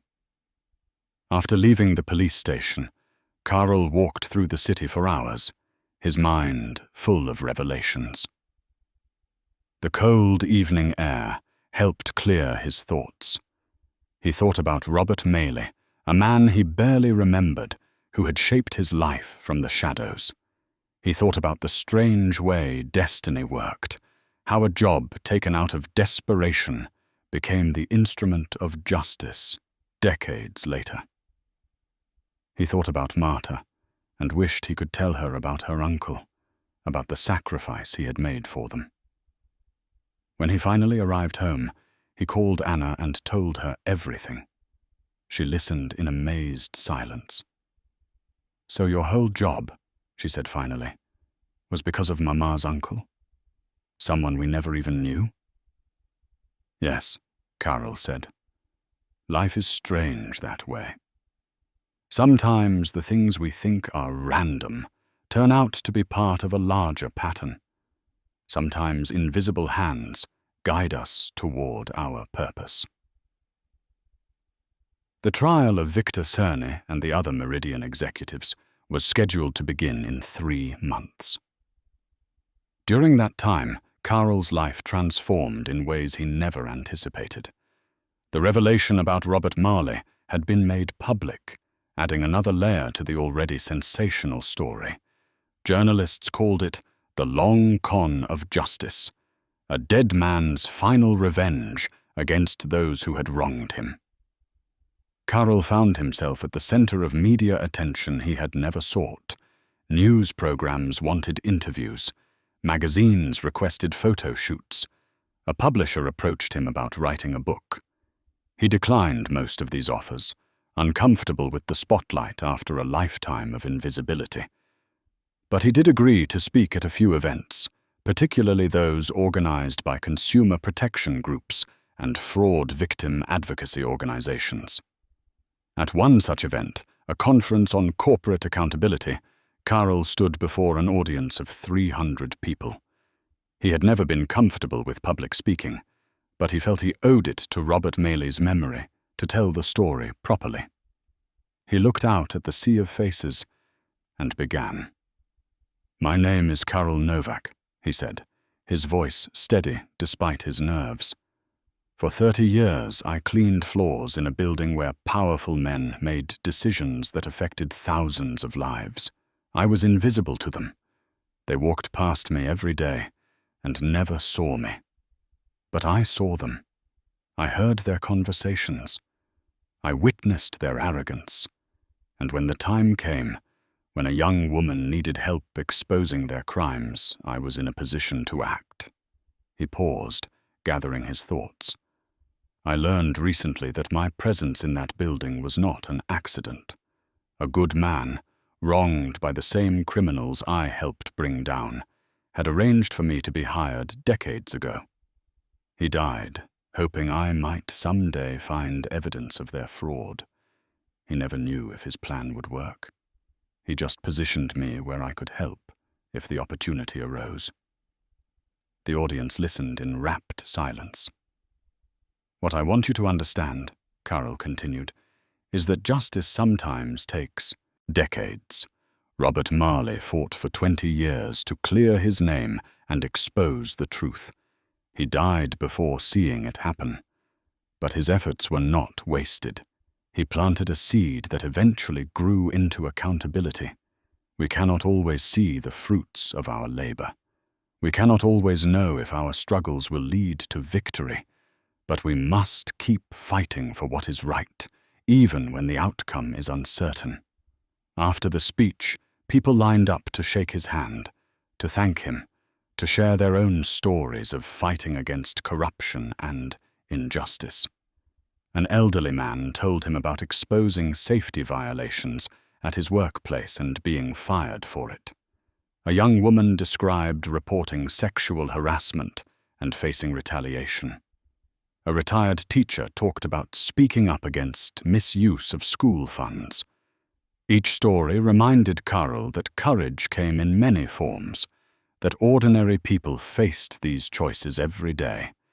Among the people waiting to speak with him was a well-dressed man in his 50s who introduced himself as David Kolar, a lawyer representing several of the Meridian fraud victims. "Mr. Novak," Kolar said, shaking his hand firmly, "I wanted to thank you personally. Because of your actions, I have been able to recover funds for 43 families. Some of them had lost everything. You gave them their lives back." "I just did what anyone should do," Karol said. Kolar shook his head. "No. Most people would have walked away. What you did required real courage. And I want you to know that the victims appreciate it deeply. In fact, they have asked me to present you with something." He handed Karol an envelope. Inside was a letter, signed by dozens of people, expressing their gratitude. Attached to the letter was a check for 25,000 crowns. "We know you donated Robert Maley's life insurance money to the victim fund," Kolar explained. "The victims were moved by that gesture. They wanted to give something back to you. This is a small portion of the recovered funds, contributed voluntarily by people whose money you helped recover. They want you to have it." Karol stared at the check, overwhelmed. "This is too much," he said. "I cannot accept this." "Please," Kolar said. "You have a daughter in medical school. Let these people help you the way you helped them. It would mean a great deal to them." Karol thought about Anna, about her tuition bills, about the loans she was taking out to finish her education. With this money, he could pay off some of those loans. He could ease her burden. "Thank you," he said quietly, his voice thick with emotion. "Please tell them thank you." As the trial date approached, Karol met regularly with the prosecutors and Detective Kuchera to prepare his testimony. They walked him through what to expect in court, how the defense attorneys would try to discredit him, what questions he would be asked. "You need to understand," Ms. Svobodova told him during one preparation session, "that Viktor Kearney, has hired the best lawyers money can buy. They will attack your whole credibility. They will suggest you fabricated evidence or conspired with Teresa to frame innocent executives. They will bring up your relationship to Robert Marley and claim this was a vendetta rather than legitimate whistleblowing. Let them say what they want, Carl replied. The evidence speaks for itself. The documents are real. The stolen money is real. The victims are real. Nothing they say could change those facts, but they will try to change how the jury perceives those facts, Ms. Svobodova warned. They will argue that you had access to the building and could have planted documents.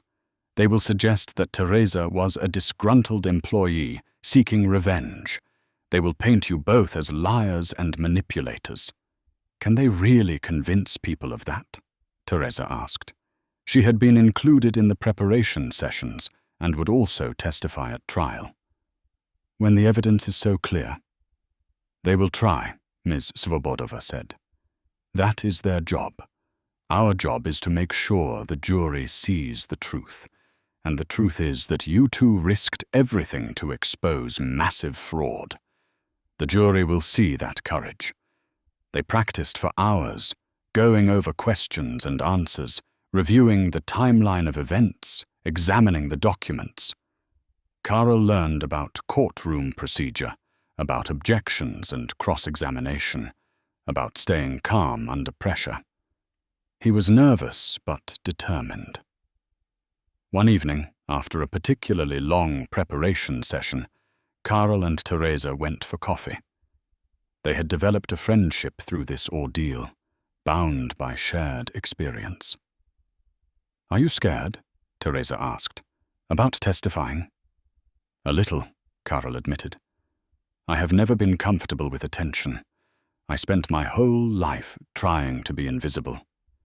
Now I will be sitting in a courtroom with cameras and reporters and lawyers attacking everything I say. But I remind myself why we are doing this. For the victims. For Robert Marley. For everyone who was hurt by these people. Teresa nodded. I keep having nightmares about it. In my dreams, the jury does not believe us. Kearney and the others go free, and everyone blames us for causing trouble. That will not happen, Carl said firmly. The evidence is too strong. Justice will prevail. I have to believe that.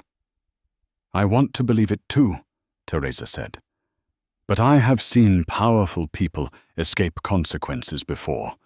Rich people with expensive lawyers who know how to manipulate the system.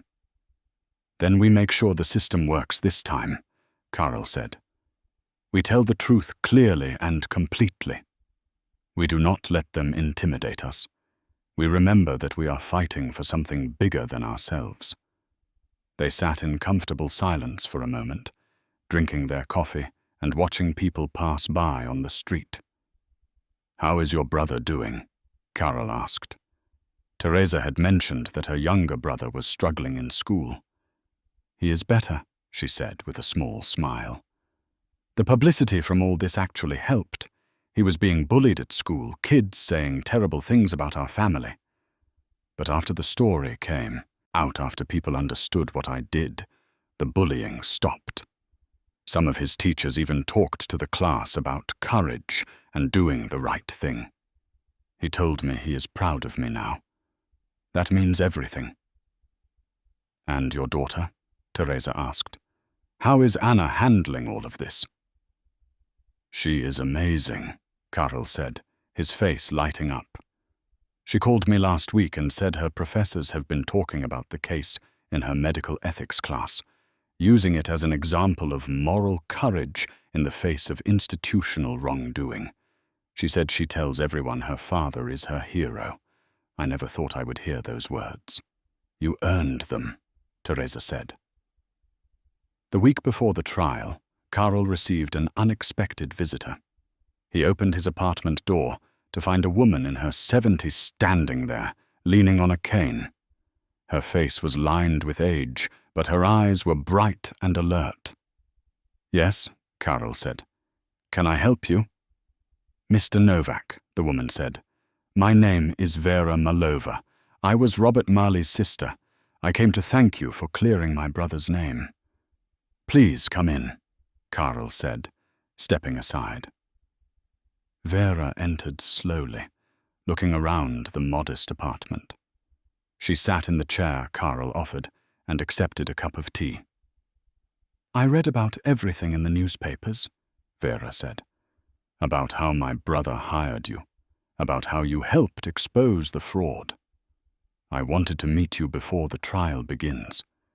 I wanted you to know what this means to our family. Your brother was a good man, Karol said. I wish I had known him better. He was, Vera agreed, her eyes misting. But those last years were so hard. After they forced him out of Meridian, after they destroyed his reputation, he became bitter and angry. He spent all his time trying to prove what they had done to him. He pushed away friends, isolated himself. It broke my heart to watch. But he never gave up. He never stopped believing the truth would come out eventually. She reached into her purse and pulled out a small wooden box.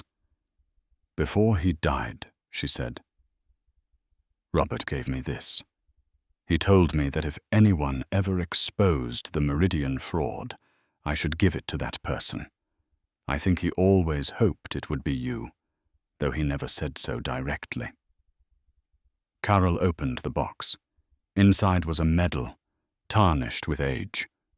It was a civilian service award from the government, given to Robert Marley in 1995 for his charitable work. He was very proud of this, Vera said. He believed in service, in helping others, in doing good in the world. Even when everything fell apart, even when people called him a liar and a fraud, he held on to these values. He would want you to have this, because you embody the same principles he lived by. Karol held the medal carefully. It was surprisingly heavy, solid brass, with an engraved inscription about duty and honor. I will treasure this, he said, and I promise you, I will do everything I can to make sure the truth is heard in that courtroom. I will make sure Robert's name is fully cleared. Vera smiled, tears running down her weathered cheeks. That is all our family ever wanted. Justice for my brother. Recognition that he was right all along. After Vera left, Karol sat alone in his apartment, holding the medal and thinking about the interconnected web of lives and choices that had led to this moment. A man wronged 20 years ago. A job offered out of desperation and secret purpose. A young woman crying in a boardroom. A decision to open a door instead of walking away. All of it had led here, to the eve of a trial that would determine whether justice truly existed for ordinary people fighting against powerful institutions. The night before the trial began, Karol could not sleep. He lay in bed, staring at the ceiling, his mind racing through everything that would happen tomorrow.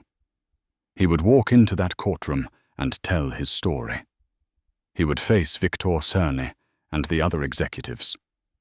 He would look them in the eye and speak truth to power. He got up and went to the window, looking out at the sleeping city. Somewhere out there, Teresa was probably awake too, nervous and afraid. Somewhere, the fraud victims were hoping for justice. Somewhere, the spirit of Robert Marley was perhaps watching, waiting to see if his long struggle would finally end in vindication. Karol picked up Marta's photograph from the shelf. What would you think of all this? He asked her image. Your shy husband, your invisible janitor, about to testify in the trial of the decade. Would you be proud, or would you tell me I was foolish to take such risks? He imagined her smile, her gentle voice. She would be proud, he decided. She had always believed in doing the right thing, in standing up for others, in fighting for justice, even when it was hard. That was one of the reasons he had loved her. The morning would bring challenges. The defense lawyers would attack him. The media would scrutinize every word. The weight of responsibility would be enormous. But Karel was ready. He had spent 30 years being invisible, watching, waiting. Now it was time to be seen. Now it was time to speak. Now it was time for justice. The courthouse was a grand old building with marble columns and high ceilings. Karel arrived early, wearing the only suit he owned, purchased years ago for Marta's funeral, and rarely worn since. Anna had come home from university to be with him. She held his hand as they walked up the wide steps toward the entrance. "You are going to do great, Papa," she said. "Just tell the truth like you always taught me." "That is all I can do," Karel replied.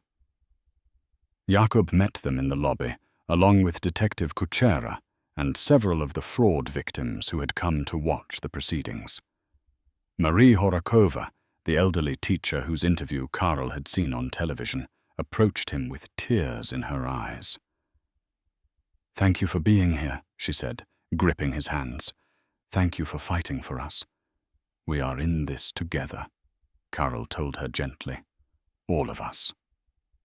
The courtroom was already filling with people when they entered. Journalists occupied an entire section, cameras and recording devices ready. The jury box sat empty, waiting for the 12 citizens who would decide the fate of the accused. And there, at the defense table, sat Victor Kearney and the other executives in expensive suits, surrounded by a team of high-priced lawyers.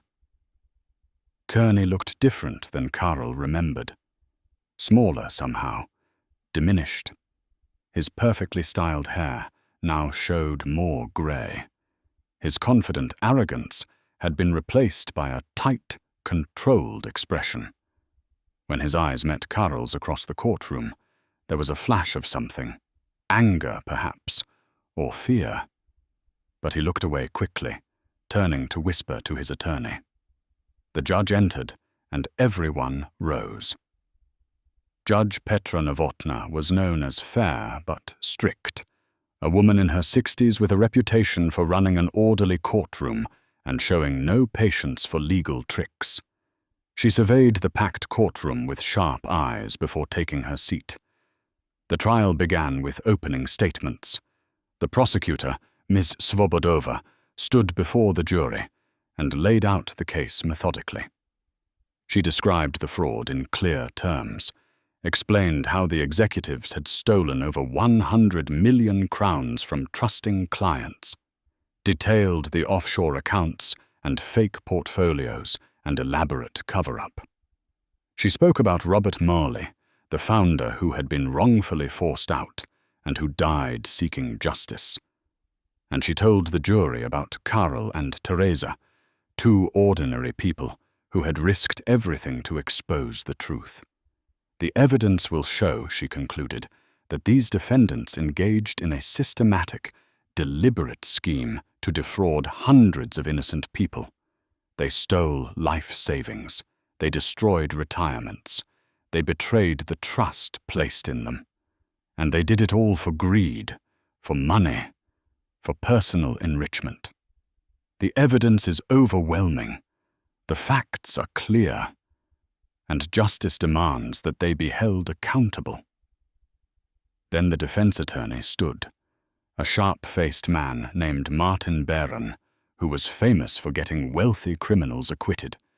He smiled at the jury, a practiced, friendly smile. "Ladies and gentlemen," he began, "this case is not what it appears to be.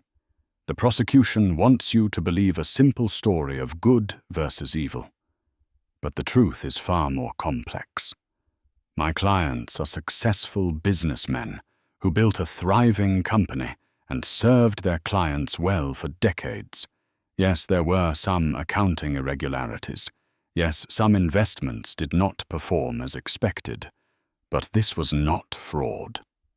This was not theft. This was the normal risk that comes with financial markets. He paused for effect. The prosecution's case rests almost entirely on documents allegedly discovered by a junior accountant and a janitor. A janitor, ladies and gentlemen. A man with no financial training, no understanding of complex business transactions. A man who, we will show, had a personal vendetta against this company through his connection to Robert Maley, a disgraced former executive who was removed for mismanagement. Karol felt anger rising but forced himself to remain calm. This was exactly what Miss Svobodova had warned him about. "We will demonstrate," Baron continued, "that the so-called evidence was misinterpreted at best, fabricated at worst.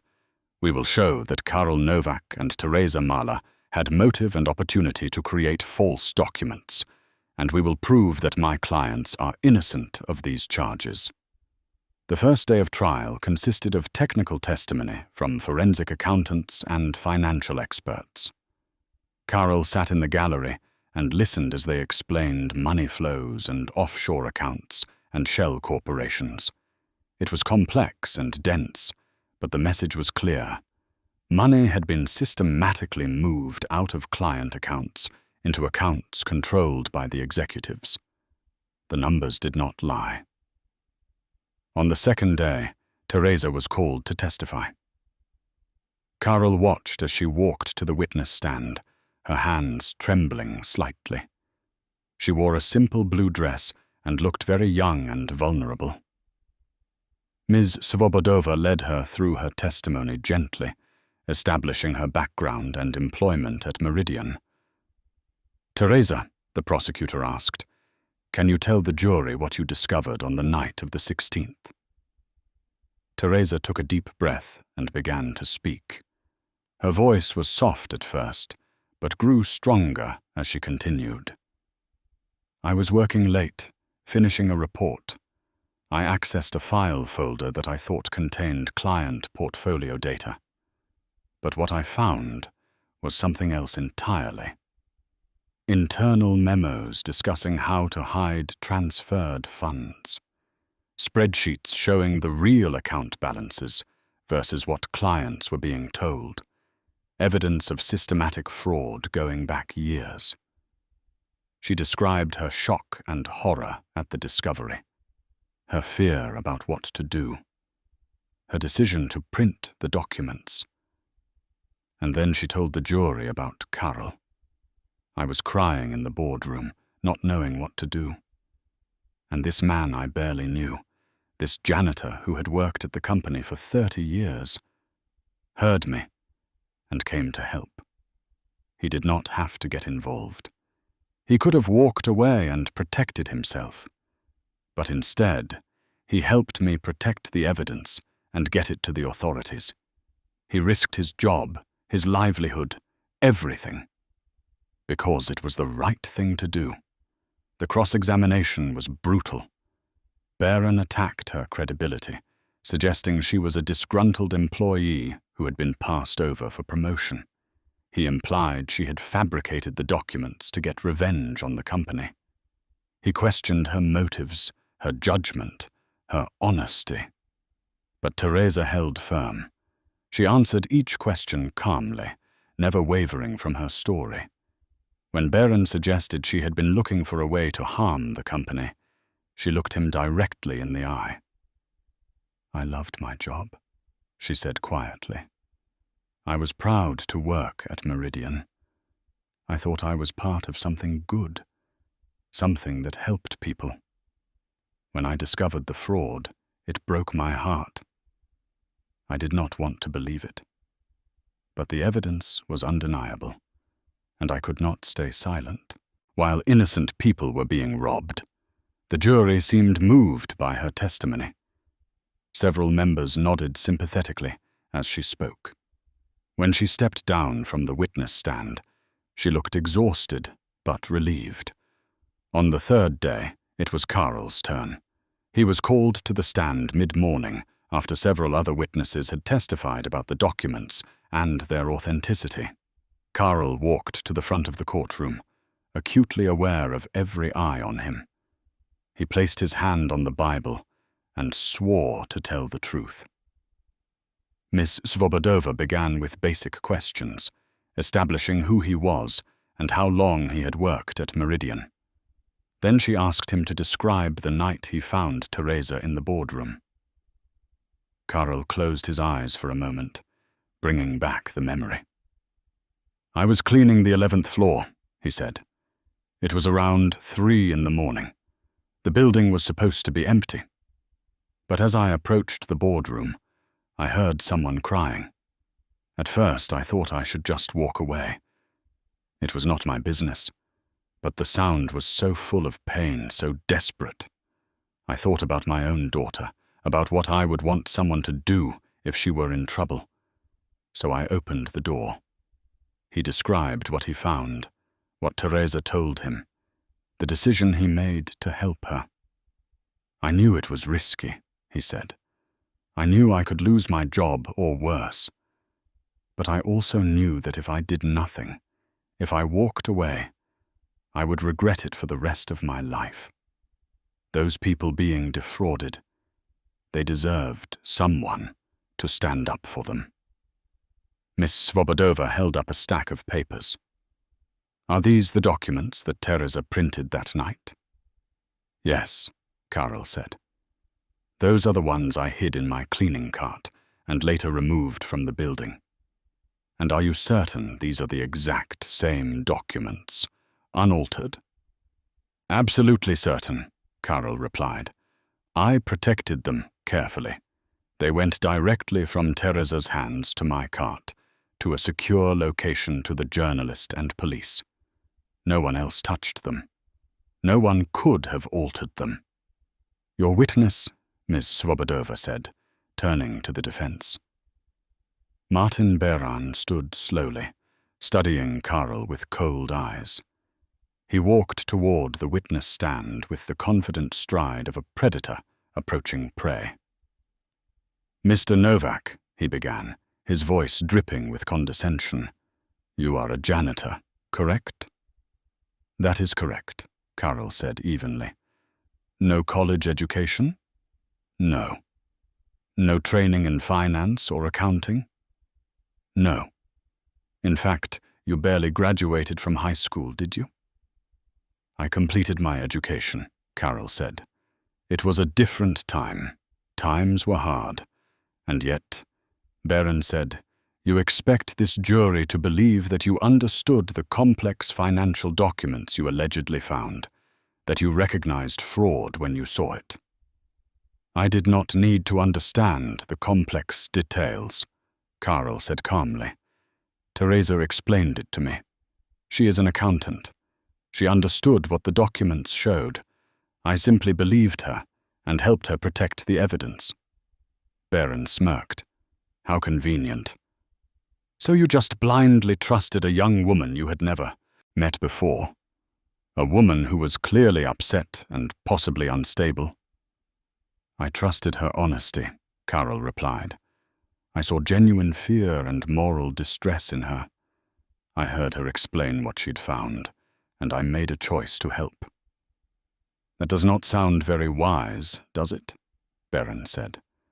"Trusting a stranger with information that could destroy a major company. It sounds like someone who wanted to hurt Meridian Group. Someone who had a grudge." "I had no grudge," Karl said firmly. Beran walked back to the defense table and picked up a document. "But you did have a connection to Robert Marley, did you not? The man who was fired from Meridian for mismanagement? The man who spent years trying to damage this company's reputation?" "He was my wife's uncle," Karl said. "But I did not know him well. I only learned about his involvement recently." "Come now, Mr. Novak," Beran said, his voice rising. Are you really asking this jury to believe that it is a coincidence? That Robert Mayley arranged for you to be hired at Meridian, and 20 years later you just happened to help expose fraud? That sounds like a conspiracy to me, a vendetta carried out over decades. Objection, Ms. Svobodova said, standing. Argumentative and speculative. Sustained, Judge Novotna said. Mr. Baron, stick to questions. Baron changed tactics. Mr. Novak, you had access to every part of the Meridian building, correct? As a janitor, you could go anywhere? Yes, Carol said. That was part of my job. So you could have entered offices, accessed computers, planted documents.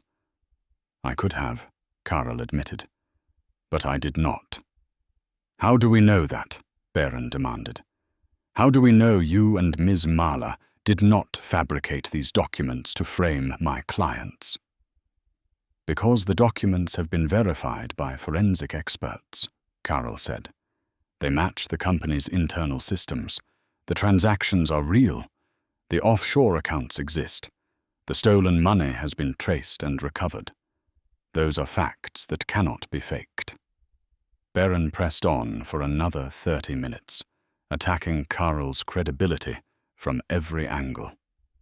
He brought up Carl's financial struggles, suggesting he might have been paid to lie. He questioned why a janitor would risk everything for strangers. He implied that Carl was seeking fame or recognition. But Carl remained steady. He answered each question truthfully and without anger. He did not let Baron rattle him. Finally, Baron seemed to realize he was not making progress. He returned to the defense table with an exasperated expression. No further questions, he said. Ms. Svobodova stood for redirect examination. Mr. Novak, she said gently. Why did you help Teresa Mahler that night?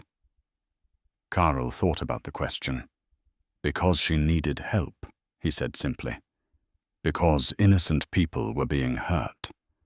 Because I could make a difference.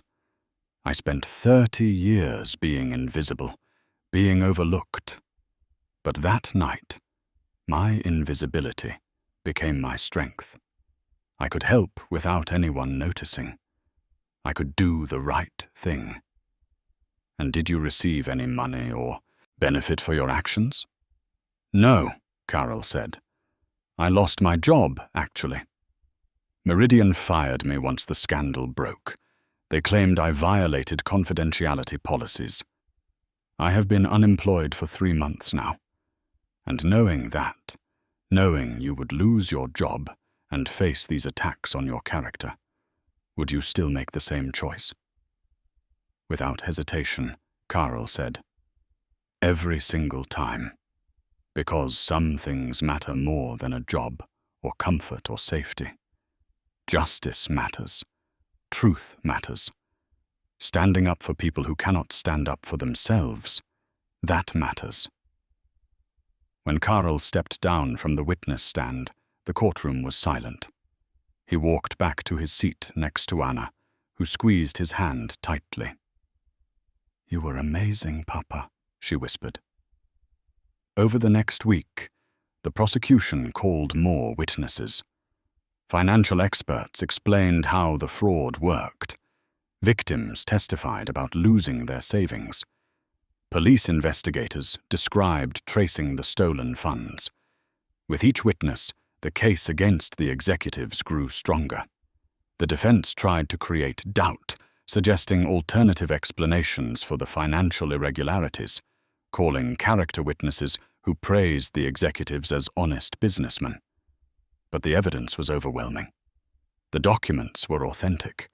The money transfers were real. The victims were genuine. Finally, both sides rested their cases. Judge Novotna instructed the jury on the law and sent them to deliberate.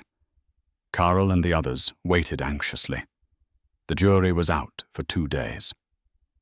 Carl spent the time at home with Anna, trying to distract himself but unable to think about anything except the trial. What if the jury did not believe them? What if Baron's attacks had worked? What if the executives walked free? On the afternoon of the second day, word came that the jury had reached a verdict. Karl rushed to the courthouse along with Anna, Jakob, Teresa, and many of the victims. The courtroom filled quickly. The tension was palpable as everyone waited for the jury to enter. When the 12 jurors filed in, Karl tried to read their faces, but could discern nothing. They looked serious and tired. Judge Novotna addressed them. "Has the jury reached a verdict?" "We have, Your Honor," the foreman said, standing. He was a middle-aged man with glasses and a serious expression. The judge nodded. "On the charge of fraud in the first degree against defendant Viktor Cerny. How do you find?" The foreman looked directly at Cerny. "We find the defendant guilty." A ripple went through the courtroom. Karl felt tears spring to his eyes. Anna grabbed his hand. The foreman continued reading verdicts. Guilty on all counts for Viktor Cerny. Guilty for the other executives. Count after count, charge after charge. Guilty. Guilty. Guilty. Some of the victims began to cry. Marie Horakova sobbed openly, her hands covering her face. Others hugged each other in relief and joy. At the defense table, the executives sat in stunned silence. Kearney's face had gone pale. One of the other defendants put his head in his hands. Their expensive lawyers looked grim. Judge Novotna banged her gavel for order. "Sentencing will be scheduled for 30 days from now," she announced. "Until then, the defendants will remain in custody without bail given the severity of the crimes and the flight risk. Bailiffs, take them into custody." As the executives were led away in handcuffs, Viktor Cerny turned and looked directly at Karl. Their eyes met across the courtroom. For a moment, Karl saw everything in that gaze. Rage, disbelief, defeat. Then Cerny was gone, led through a side door to begin his journey to prison. Outside the courthouse, a crowd of reporters waited. Cameras flashed as Karl, Teresa, and the prosecutors emerged. Questions were shouted from all directions. "How do you feel about the verdict? What message does this send? Do you feel vindicated?" Ms. Svobodova stepped to a microphone that had been set up. "Today justice was served," she said. "The jury saw through the lies and manipulation. They recognized courage when they saw it. Karl Novak and Teresa Mahler are heroes who stood up to powerful, corrupt individuals. Because of them, over 100 million crowns will be returned to victims. Because of them, dangerous criminals will go to prison.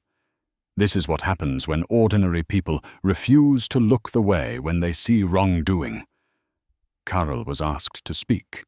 He stepped to the microphone nervously. "I am not a hero," he said. "I am just a man who made a choice. We all face these choices.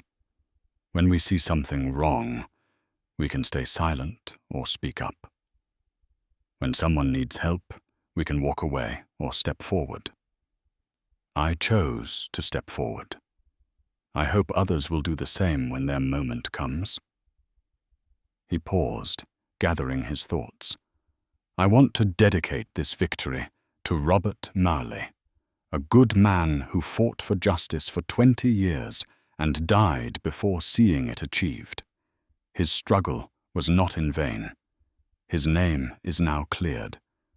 And I want to thank everyone who supported us, who believed in the truth, who stood with the victims. This is your victory too." The reporters shouted more questions, but Karl stepped back from the microphone. He had said what needed to be said. That evening, there was a small celebration at a restaurant near the courthouse. The prosecutors, detectives, victims, and supporters gathered to mark the victory. Karol sat at a table with Anna, Teresa, Jakub, and Detective Kuchera. They toasted with glasses of wine and shared stories and laughter. Marie Horakova approached their table, leaning on her cane. She placed a gentle hand on Karol's shoulder.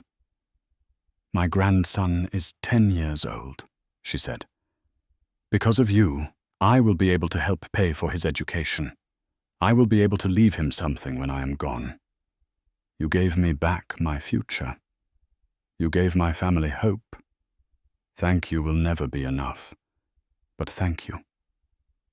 Karol stood and hugged her gently. "You would have done the same for someone else," he said. "I know you would." Later, as the celebration wound down, Karol stepped outside for some air. The night was cool and clear. Stars were visible despite the city lights. Teresa joined him on the sidewalk. "We did it," she said quietly. "We really did it." "Yes," Karol agreed. "We did." "Are you going to be okay?" Teresa asked. "Without your job, I mean." "I will find something," Karol said. "I always do. Besides, I have some money saved now from what the victims gave me. And Anna is nearly finished with school. I will be fine. What about you?" "I have job offers," Teresa said with a small smile. "Several companies want to hire the accountant who exposed the Meridian fraud. Apparently, whistleblowers are in demand now. I am thinking about working for a fraud prevention organization, using my experience to help other companies avoid what happened at Meridian." "That sounds perfect," Karol said. "You will help a lot of people." They stood in comfortable silence, two people who had started as strangers and become partners in something larger than themselves. "The trial is over," Teresa said. "But the story is not, is it?" "No," Karol agreed. "The story continues, in every person who chooses courage over fear, in every act of honesty and integrity, in every moment when someone decides to do the right thing, even when it is hard. That story never ends." 6 months after the verdict, Karol stood in front of a different building than the one where he had spent 30 years cleaning floors. This building was smaller, friendlier somehow, with warm brick walls and flower boxes in the windows. A sign above the door read, "Community Justice Center." Karol pushed open the door and walked inside. The reception area was bright and welcoming, with comfortable chairs and posters on the walls about workers' rights and fraud prevention. A young woman at the desk looked up and smiled. "Good morning, Mr. Novak. They are ready for you in the conference room." "Thank you, Elena," Karol said. He walked down a short hallway to a room where a dozen people sat around a table. These were his colleagues now, his new purpose. After the trial, several organizations had approached Karol about working with them. A consumer protection agency wanted him as a spokesperson. A law firm offered him a position as an investigator. A university asked him to teach a course on ethics, but the offer that resonated most deeply came from the Community Justice Center, a non-profit that helped whistleblowers and fraud victims navigate the legal system.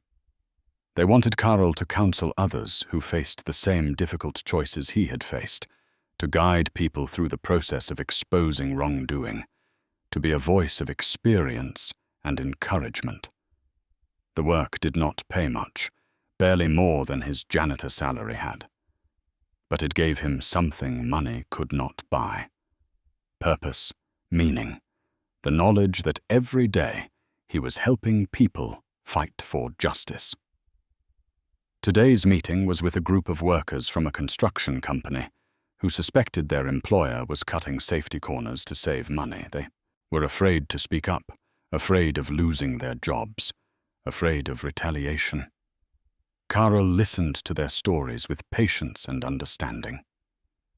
"I know you are scared," he told them when they had finished. "Fear is natural when you are facing powerful people who have resources and lawyers. But let me tell you what I learned. The fear never completely goes away. Even now, months after everything that happened, I sometimes wake up at night wondering if I made the right choice. But then I think about the people I helped.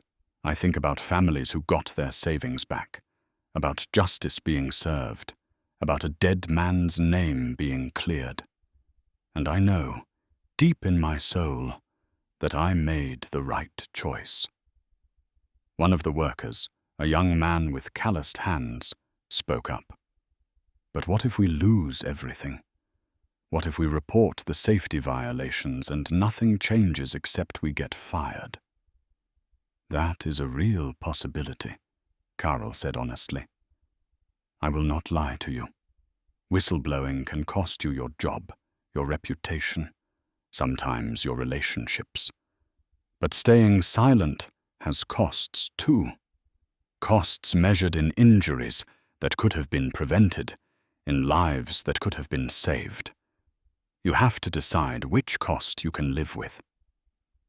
Another worker, an older woman, asked, "How do we protect ourselves? How do we make sure we are not destroyed for doing the right thing?"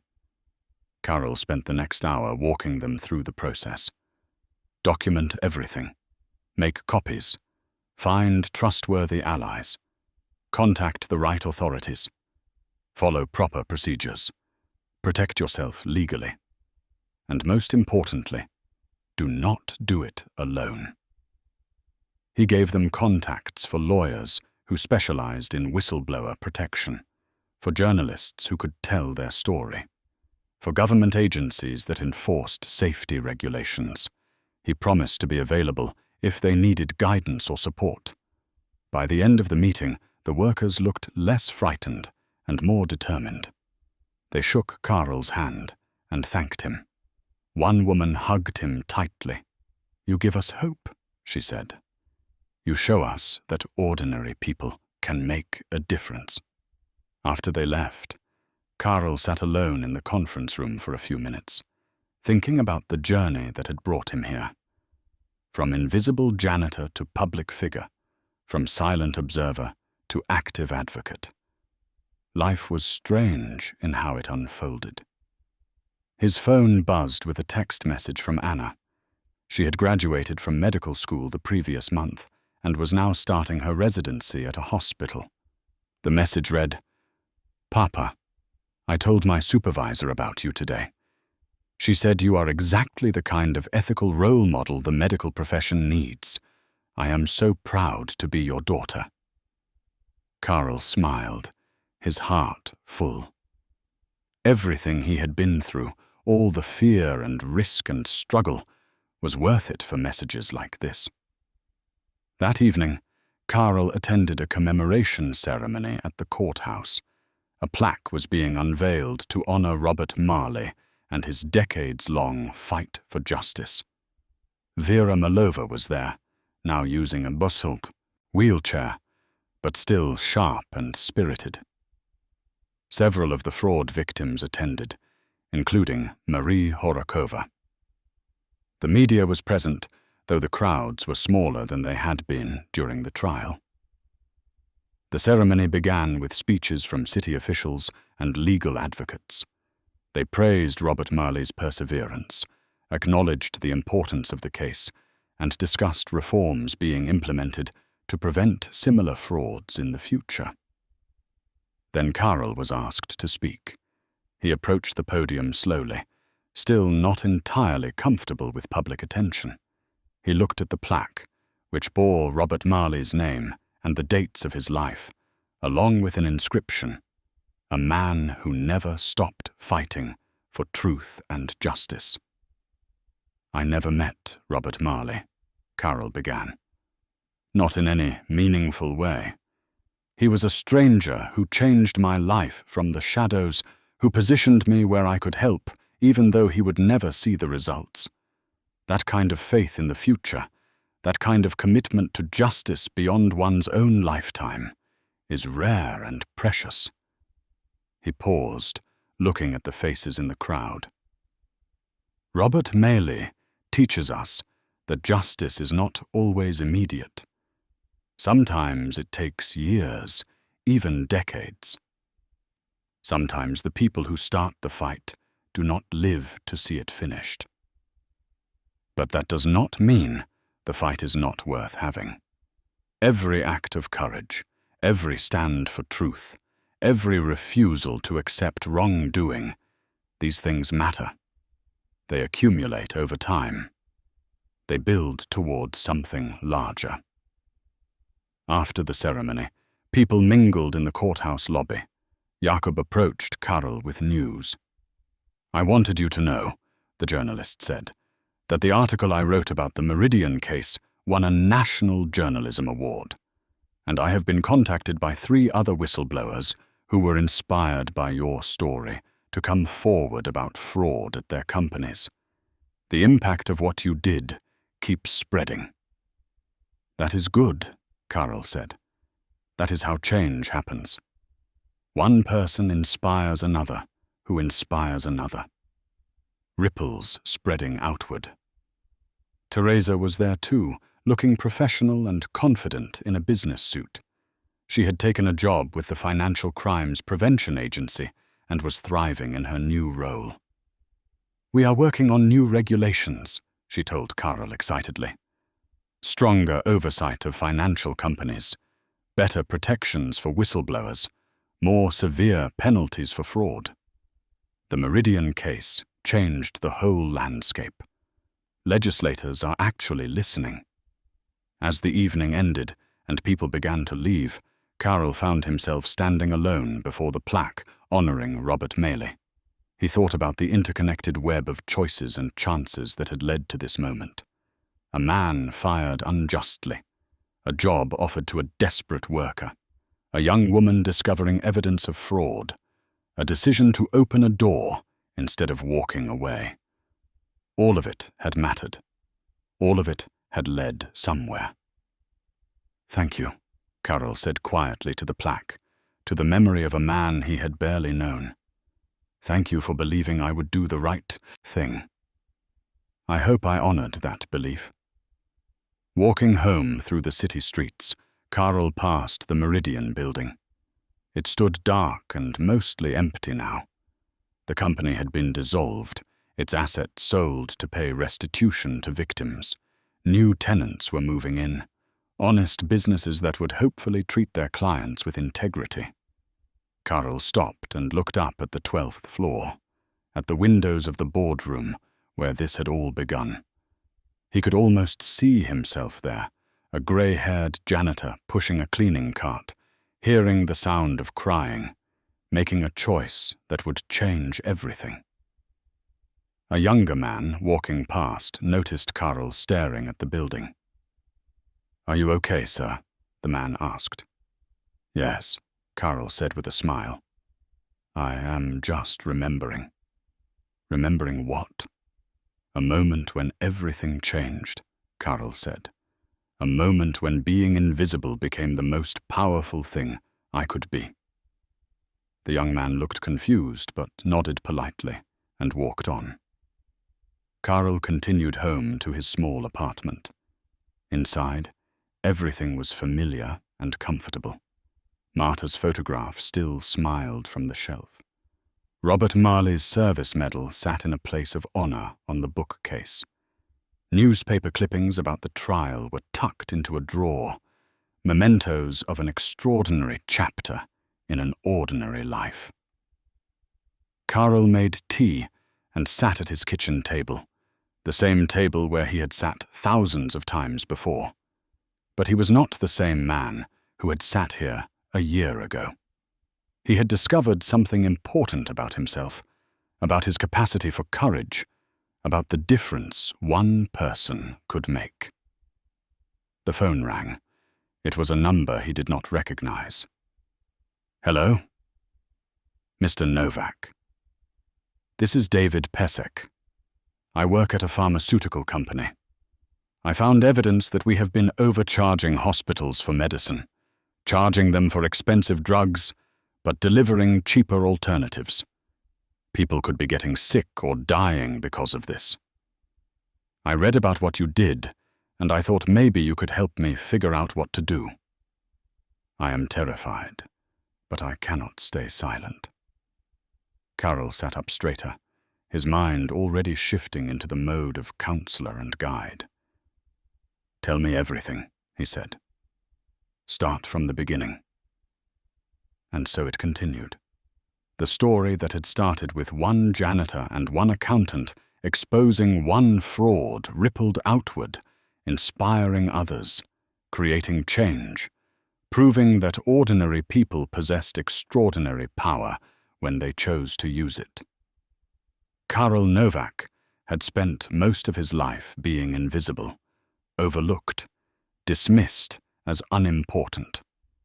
But he had learned that invisibility could be a strength, that being underestimated gave you advantages, that the people no one notices are often the ones who see the most clearly. He had also learned that courage was not the absence of fear, but the decision to act despite it, that justice sometimes required sacrifice, that doing the right thing often meant risking everything. As he talked with David Pesek, offering guidance and hope, Karel understood that this was his calling now, to help others find their courage, to show them that speaking truth to power was possible, to prove that one person could change the world. Outside his window, the city lights twinkled in the darkness.